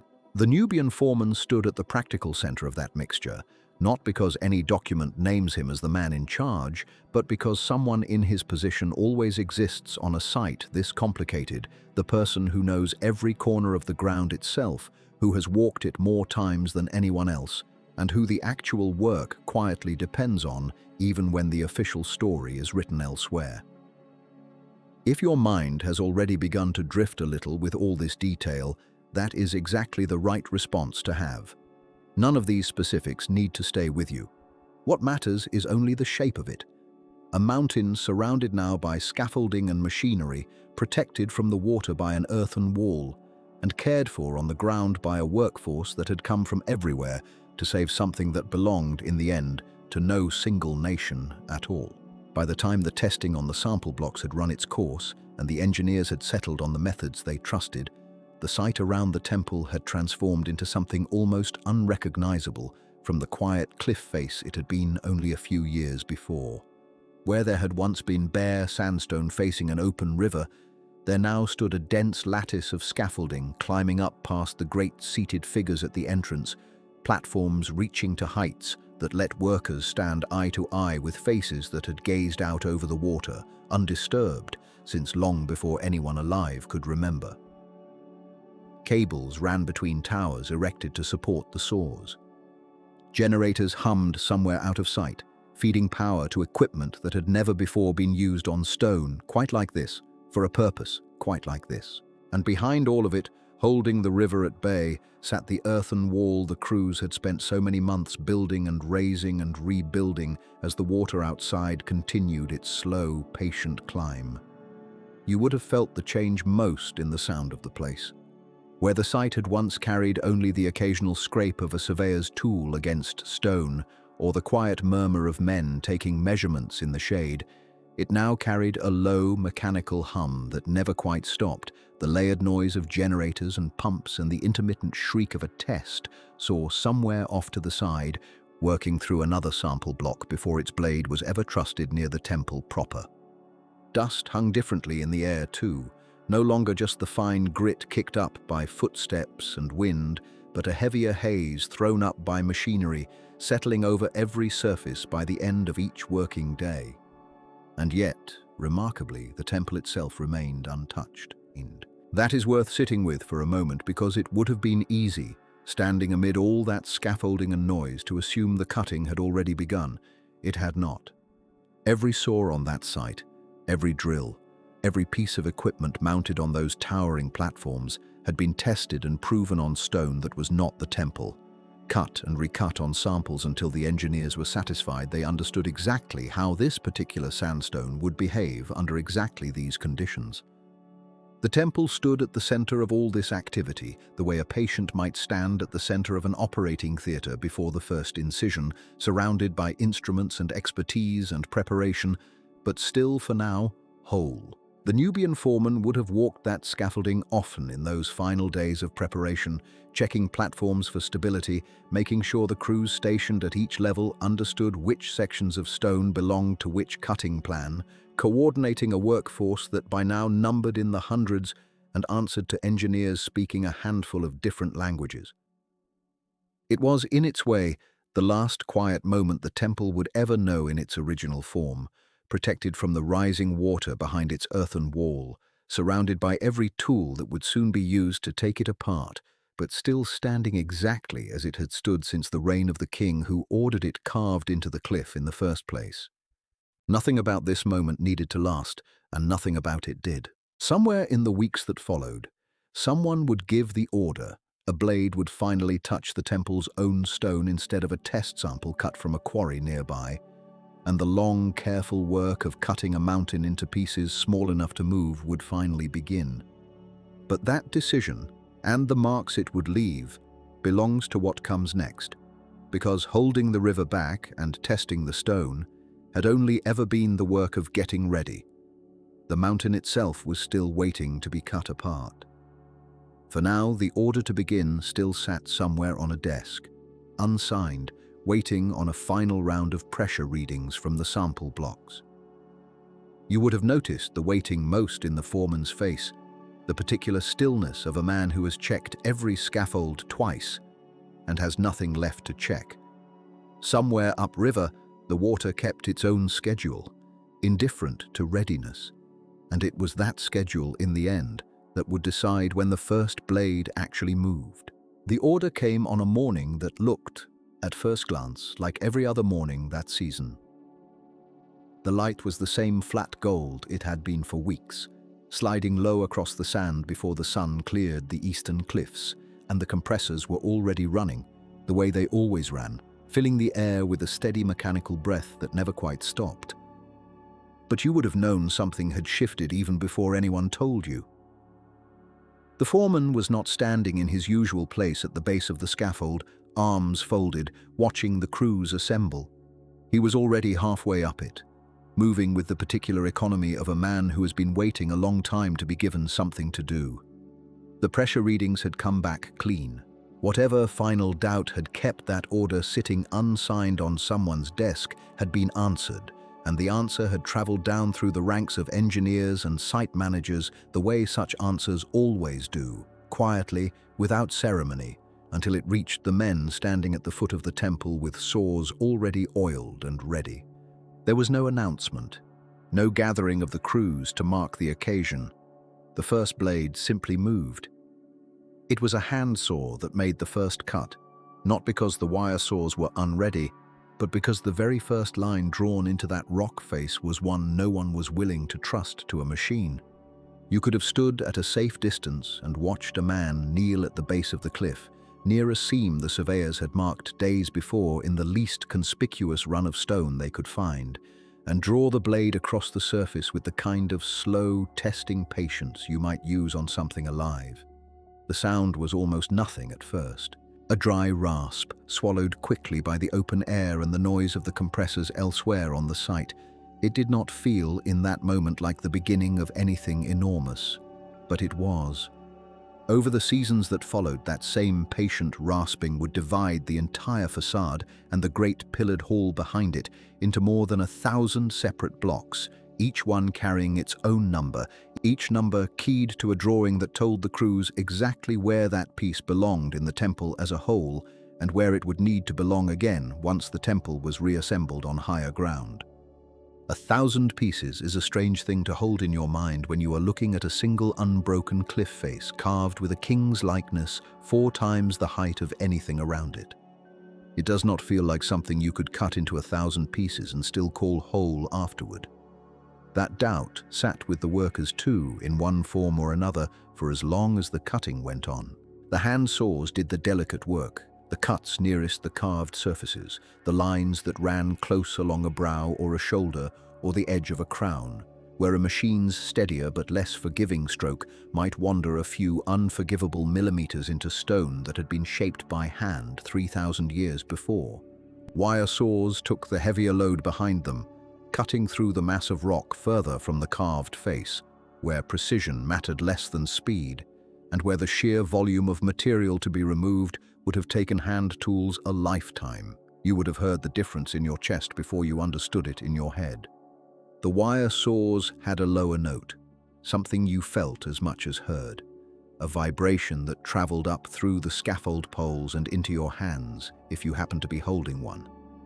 Dust rose everywhere the cutting went, and it did not behave the way dust behaves anywhere else. It hung in the still desert air in slow, suspended sheets, catching the light so that entire sections of scaffold seemed to disappear into a kind of pale haze by mid-morning. Men worked with cloths tied across their faces, not out of any particular ceremony, but because the alternative was breathing grit for 10 hours a day, every day, for as long as the cutting lasted. If you had climbed up beside them, the smell would have reached you before anything else. A mineral dryness underneath the diesel and the machine oil, something that stayed in your throat long after you had climbed back down. The foreman moved along the scaffolding for most of each day, from crew to crew, checking the angle of every cut against the drawings pinned inside a canvas folder he carried everywhere, its corners long since gone soft and grey with handling. He had been the same man standing still-faced at the edge of the site during the weeks of measuring and testing, the one whose particular calm the crews had learned to read like a gauge. Now that calm had a different quality to it, tighter, more watchful, the stillness of someone holding a great deal of attention in reserve rather than someone with nothing left to check.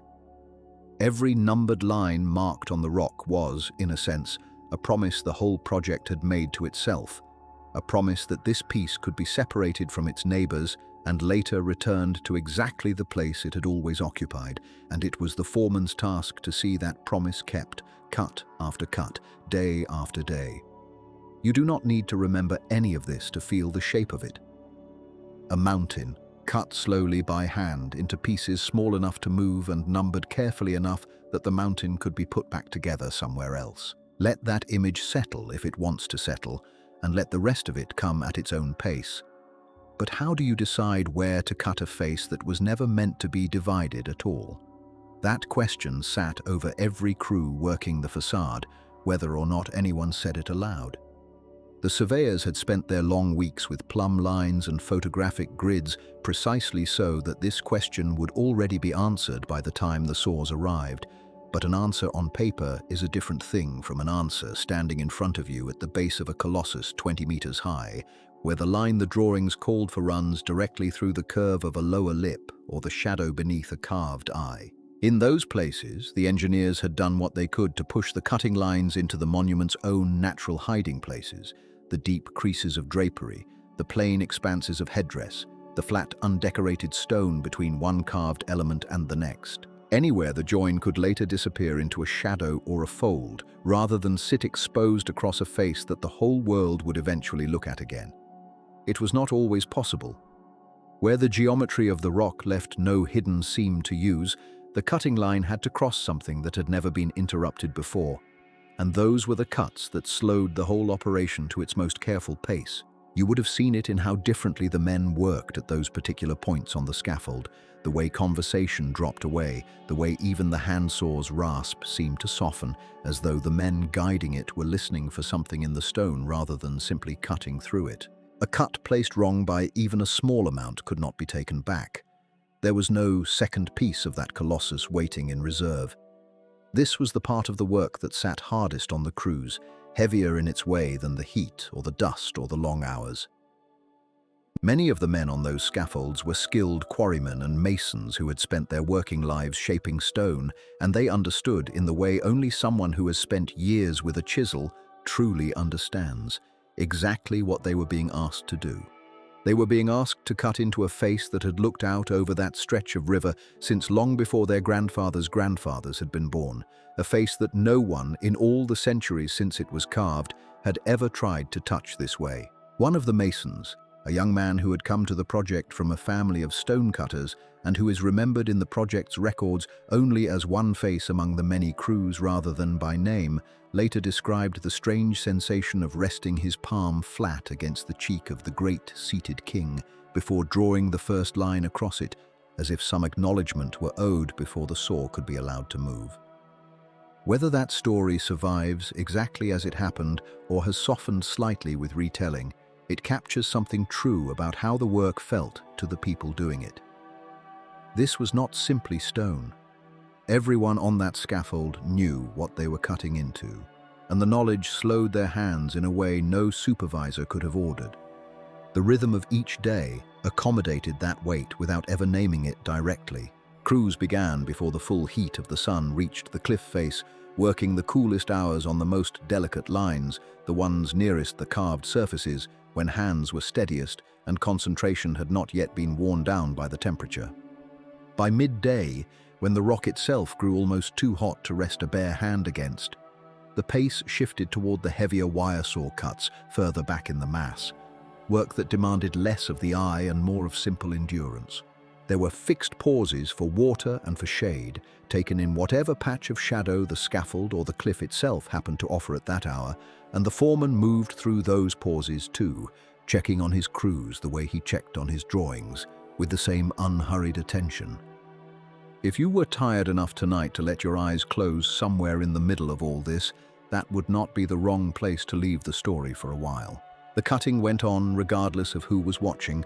Day folded into day, the same patient rasp and the same low mechanical hum rising from the same stretch of cliff, and there is nothing in any of it you need to hold on to follow what comes next. What the crews were reaching for, through all of that caution, was a moment none of them had yet seen. The moment a single one of those numbered blocks came free of the mountain entirely, whole and uncracked, ready to be lifted. It took the better part of many weeks before the first block was fully separated on every side, its cuts complete, its edges checked and rechecked against the drawings, before the crane crews were called forward to take over from the saw crews. Lifting stone that had never been anything but part of a larger continuous mass was its own kind of uncertainty.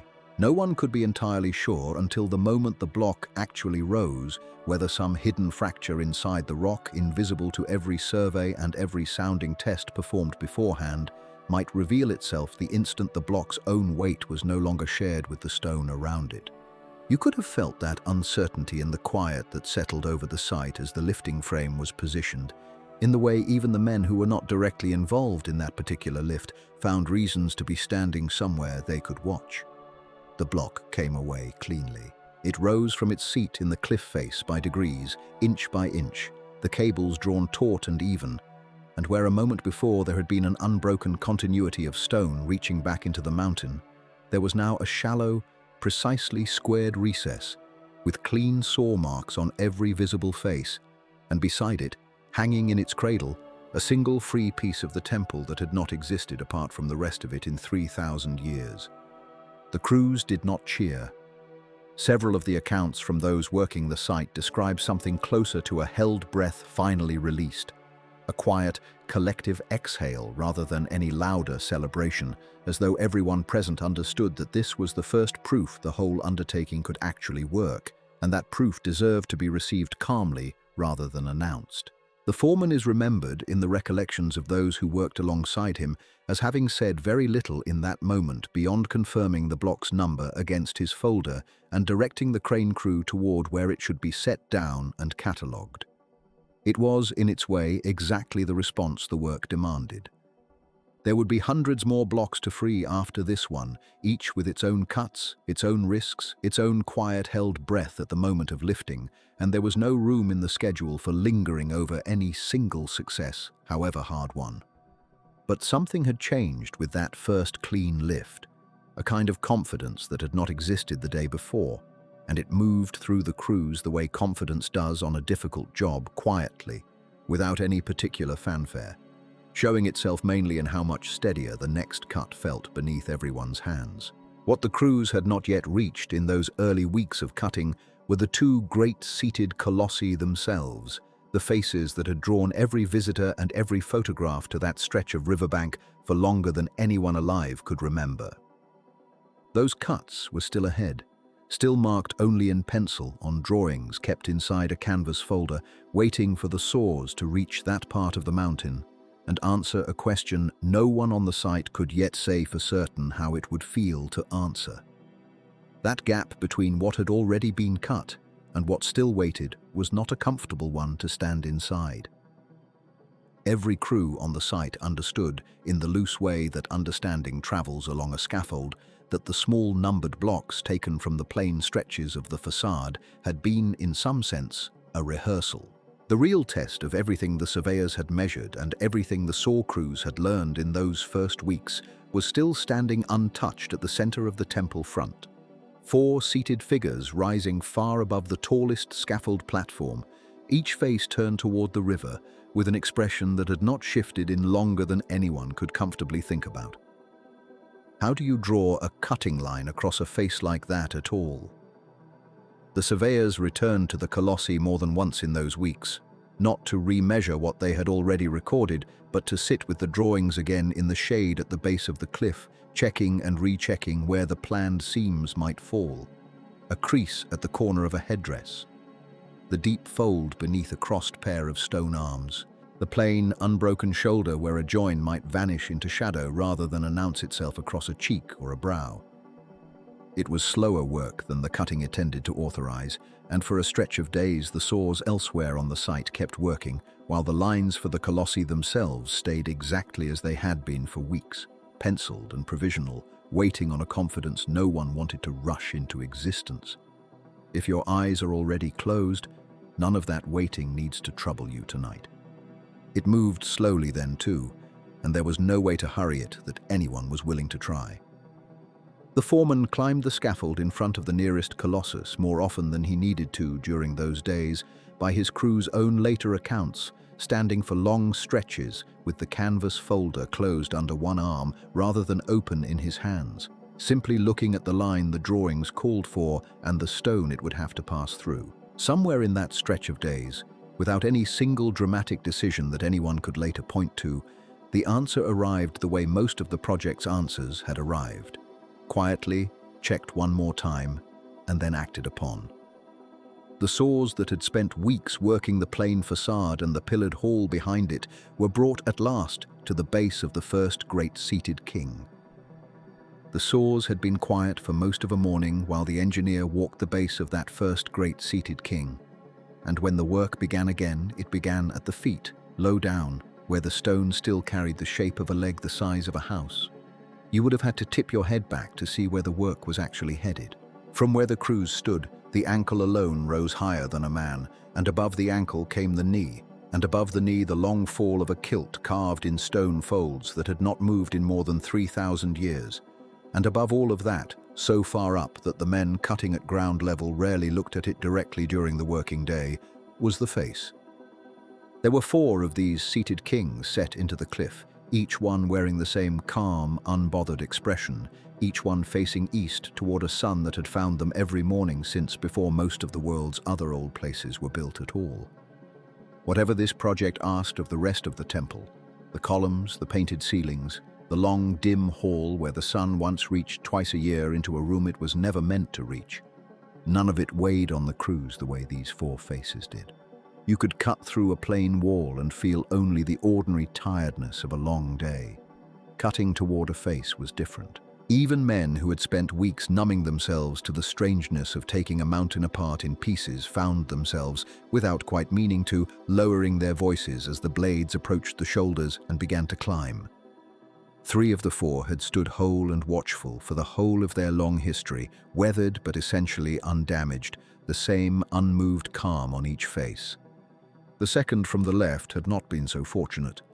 Long before anyone alive had been born, an earthquake somewhere back in antiquity had broken the upper body of that one king clean away, so that for centuries the head and shoulders had lain at the statue's own feet, tilted, staring sideways into the sand rather than out at the river. Visitors for 2,000 years had photographed it fallen that way.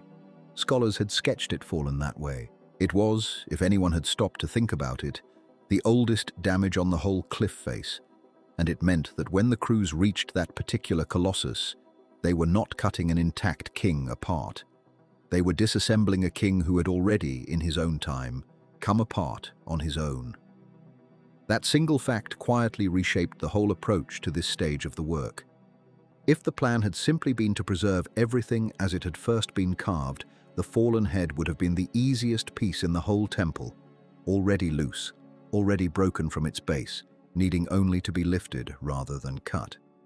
But the team had decided, after some debate that never seems to have been fully written down in any single surviving account, that the earthquake's damage belonged to the monument's history now as much as the original carving did. The fallen king would be put back together, fallen.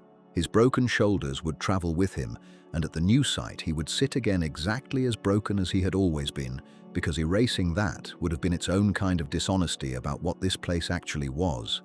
You are not meant to feel any grief over a decision made half a century ago by people you will never meet. And there is nothing here you need to hold on to before your eyes close. But there is something quietly moving in an engineering team choosing, in the middle of an enormous and urgent rescue, to preserve even the accident. That decision settled, the practical question came back around to the other three kings. The three still whole, still wearing their full crowns and their full faces, still watching the river the way they always had. And it was here, more than anywhere else in the whole long project, that the crews slowed almost to a crawl. But how do you cut through a face and still call it the same face afterward? That question, more than any calculation about tonnage or crane capacity, is what governed the weeks that followed. A wall could be divided by a straight cut wherever the geometry made the piece manageable, and a joint hidden along that straight line would vanish easily enough once the stone was reassembled and the surface treated. A face offered no such convenience. The eye did not care about engineering logic. A seam running across a cheek, however precisely matched, however carefully filled and finished, would draw the gaze of every single visitor who ever stood in front of that statue again. Cut in the wrong place, and the calm, ancient expression that had watched the river for 3,000 years would carry a scar for as long as the stone survived afterward. Cut in the right place, and no one standing in front of it decades later would ever know the face had been apart at all. You would have felt that pressure most acutely if you had been the one holding the marking chalk near the jaw of the second colossus, aware that whatever line you drew now would be the line a face carried for the rest of its existence. The saws themselves were the same tools that had carved the temple's plain rear wall into manageable sections. Wire saws drawn back and forth through the sandstone with an abrasive slurry running in the cut. Patient rather than fast, the same low grinding sound the crews had grown used to over the preceding weeks. But near the features of the face, the crews reached instead for smaller hand tools, worked slowly and by feel as much as by measurement, following the natural creases where a jaw met a neck, where a crown's edge met the brow beneath it, where the stone already carried a line the ancient carvers themselves had cut, so that the new incision could hide inside an old one. You could stand close enough during those days to watch a man's hand rest flat against a cold stone cheek larger than his whole body, feeling for a hairline crack the surveys had already mapped months earlier, checking that the cutting line the drawings called for actually agreed with what the rock underneath was prepared to do. Sandstone does not always cooperate with a plan drawn on paper in a cool office far from the site. It has its own grain, its own quiet history of stress and settling, and a cut that looked clean on the drafting table could, in the stone itself, run straight into a fault no one had drawn. This was the same worry that had followed the whole project since the ground was first tested, the same reason the surveys had taken so long before a single saw ever touched the cliff. And now it arrived at its sharpest point, pressed right up against a royal face that could not be repaired if it broke wrong. The quarryman, who had chalked the very first cutting line back at the plain rear wall weeks earlier, was still on site for this stage, a little more sunburned than he had been, a little more practiced at reading the stone's temper by ear and hand rather than by eye alone. It was accounts like his, gathered later by the engineers who documented the project for the record, that describe how differently the work felt once it reached the faces, slower, quieter, each cut checked and rechecked before the saw was ever allowed to bite. Nobody needed to be told to be careful. Standing at the base of a stone face 20 times the height of a man has a way of making carefulness feel less like an instruction and more like the only sane response available to you. The crown came apart in its own careful stages. The tall double crown of the two kingdoms separated first from the brow beneath it, along a line the ancient sculptors had, by good fortune, already carved almost exactly where the modern engineers needed their seam to fall. The nose, the mouth, the wide, calm eyes, all had to be treated as a single connected mass wherever possible, because dividing a face into too many small pieces multiplied the number of seams it would carry forever afterward, and every seam was a small wound the restoration crews downstream would eventually have to make invisible.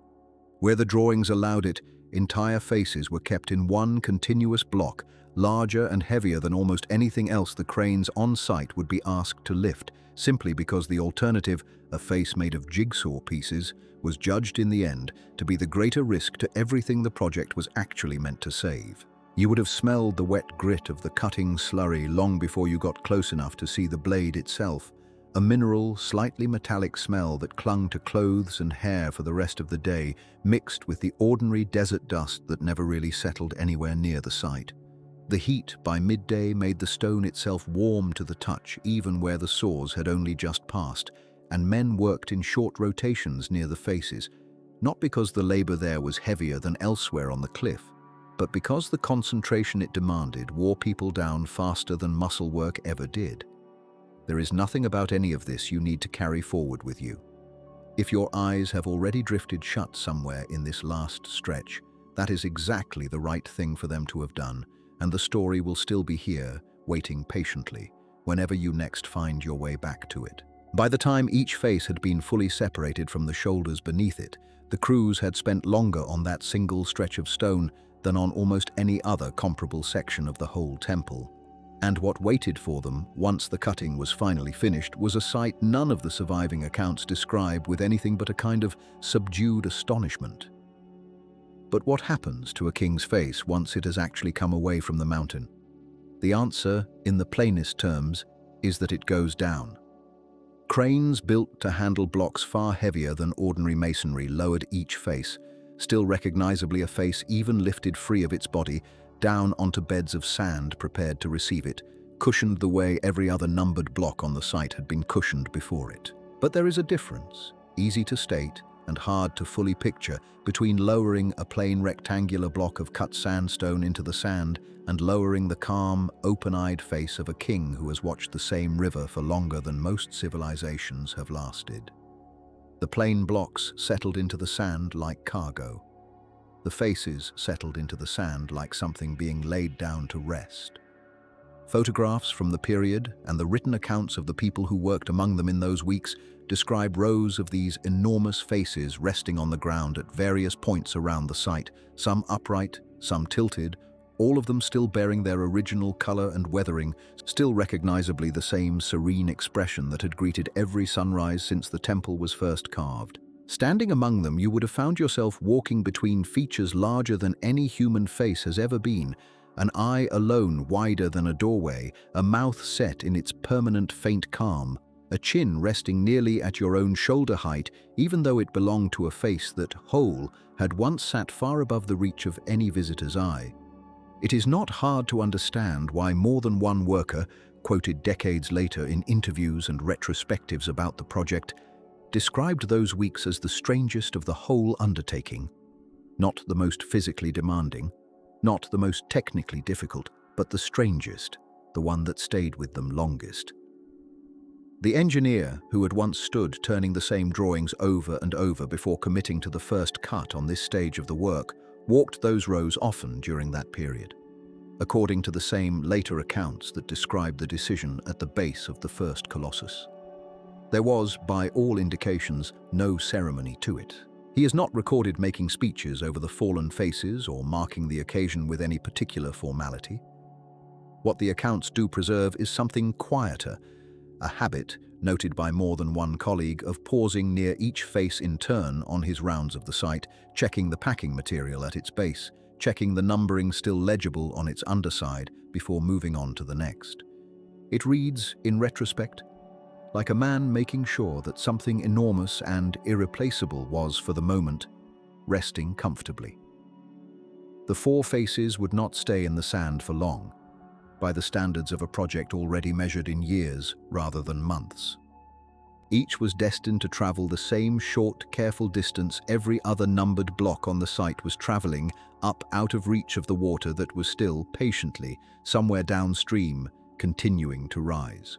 Each would be reassembled, seam by hidden seam, against a body already waiting for it on higher ground, until four kings sat again exactly as they had always sat, facing the same sunrise, wearing the same expression, one of them still broken across the shoulders in the same old fracture the earthquake had given him so long ago, because that fracture too belonged to the story now. None of this needed the faces to feel anything, of course. Stone does not know it has been moved, and a king carved 3,000 years ago cannot be reassured or troubled by what happens to his own likeness. But something about watching those four faces lying briefly in the sand, patient and unhurried, waiting for the next stage of a rescue they could not have imagined and would not remember, has stayed in the record of this project longer than almost any measurement or tonnage figure the engineers ever wrote down. It is the kind of image that outlasts its own explanation, the sort of thing you find yourself picturing again, long after you have forgotten exactly how many pieces a face was cut into or how many tons a crane could lift. And that, for tonight, is where I think we can leave them. Four calm faces resting in clean desert sand under a sky that had watched over their mountain for longer than anyone could properly account for, waiting without any hurry at all for the ground that would soon rise to meet them.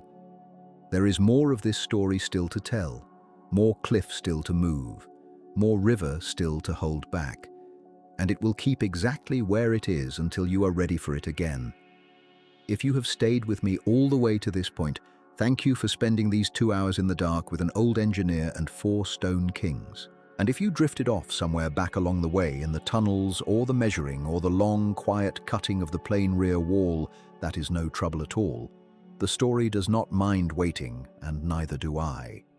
If you would like more nights like this one, there are other great structures resting quietly on this channel, ready whenever you want them.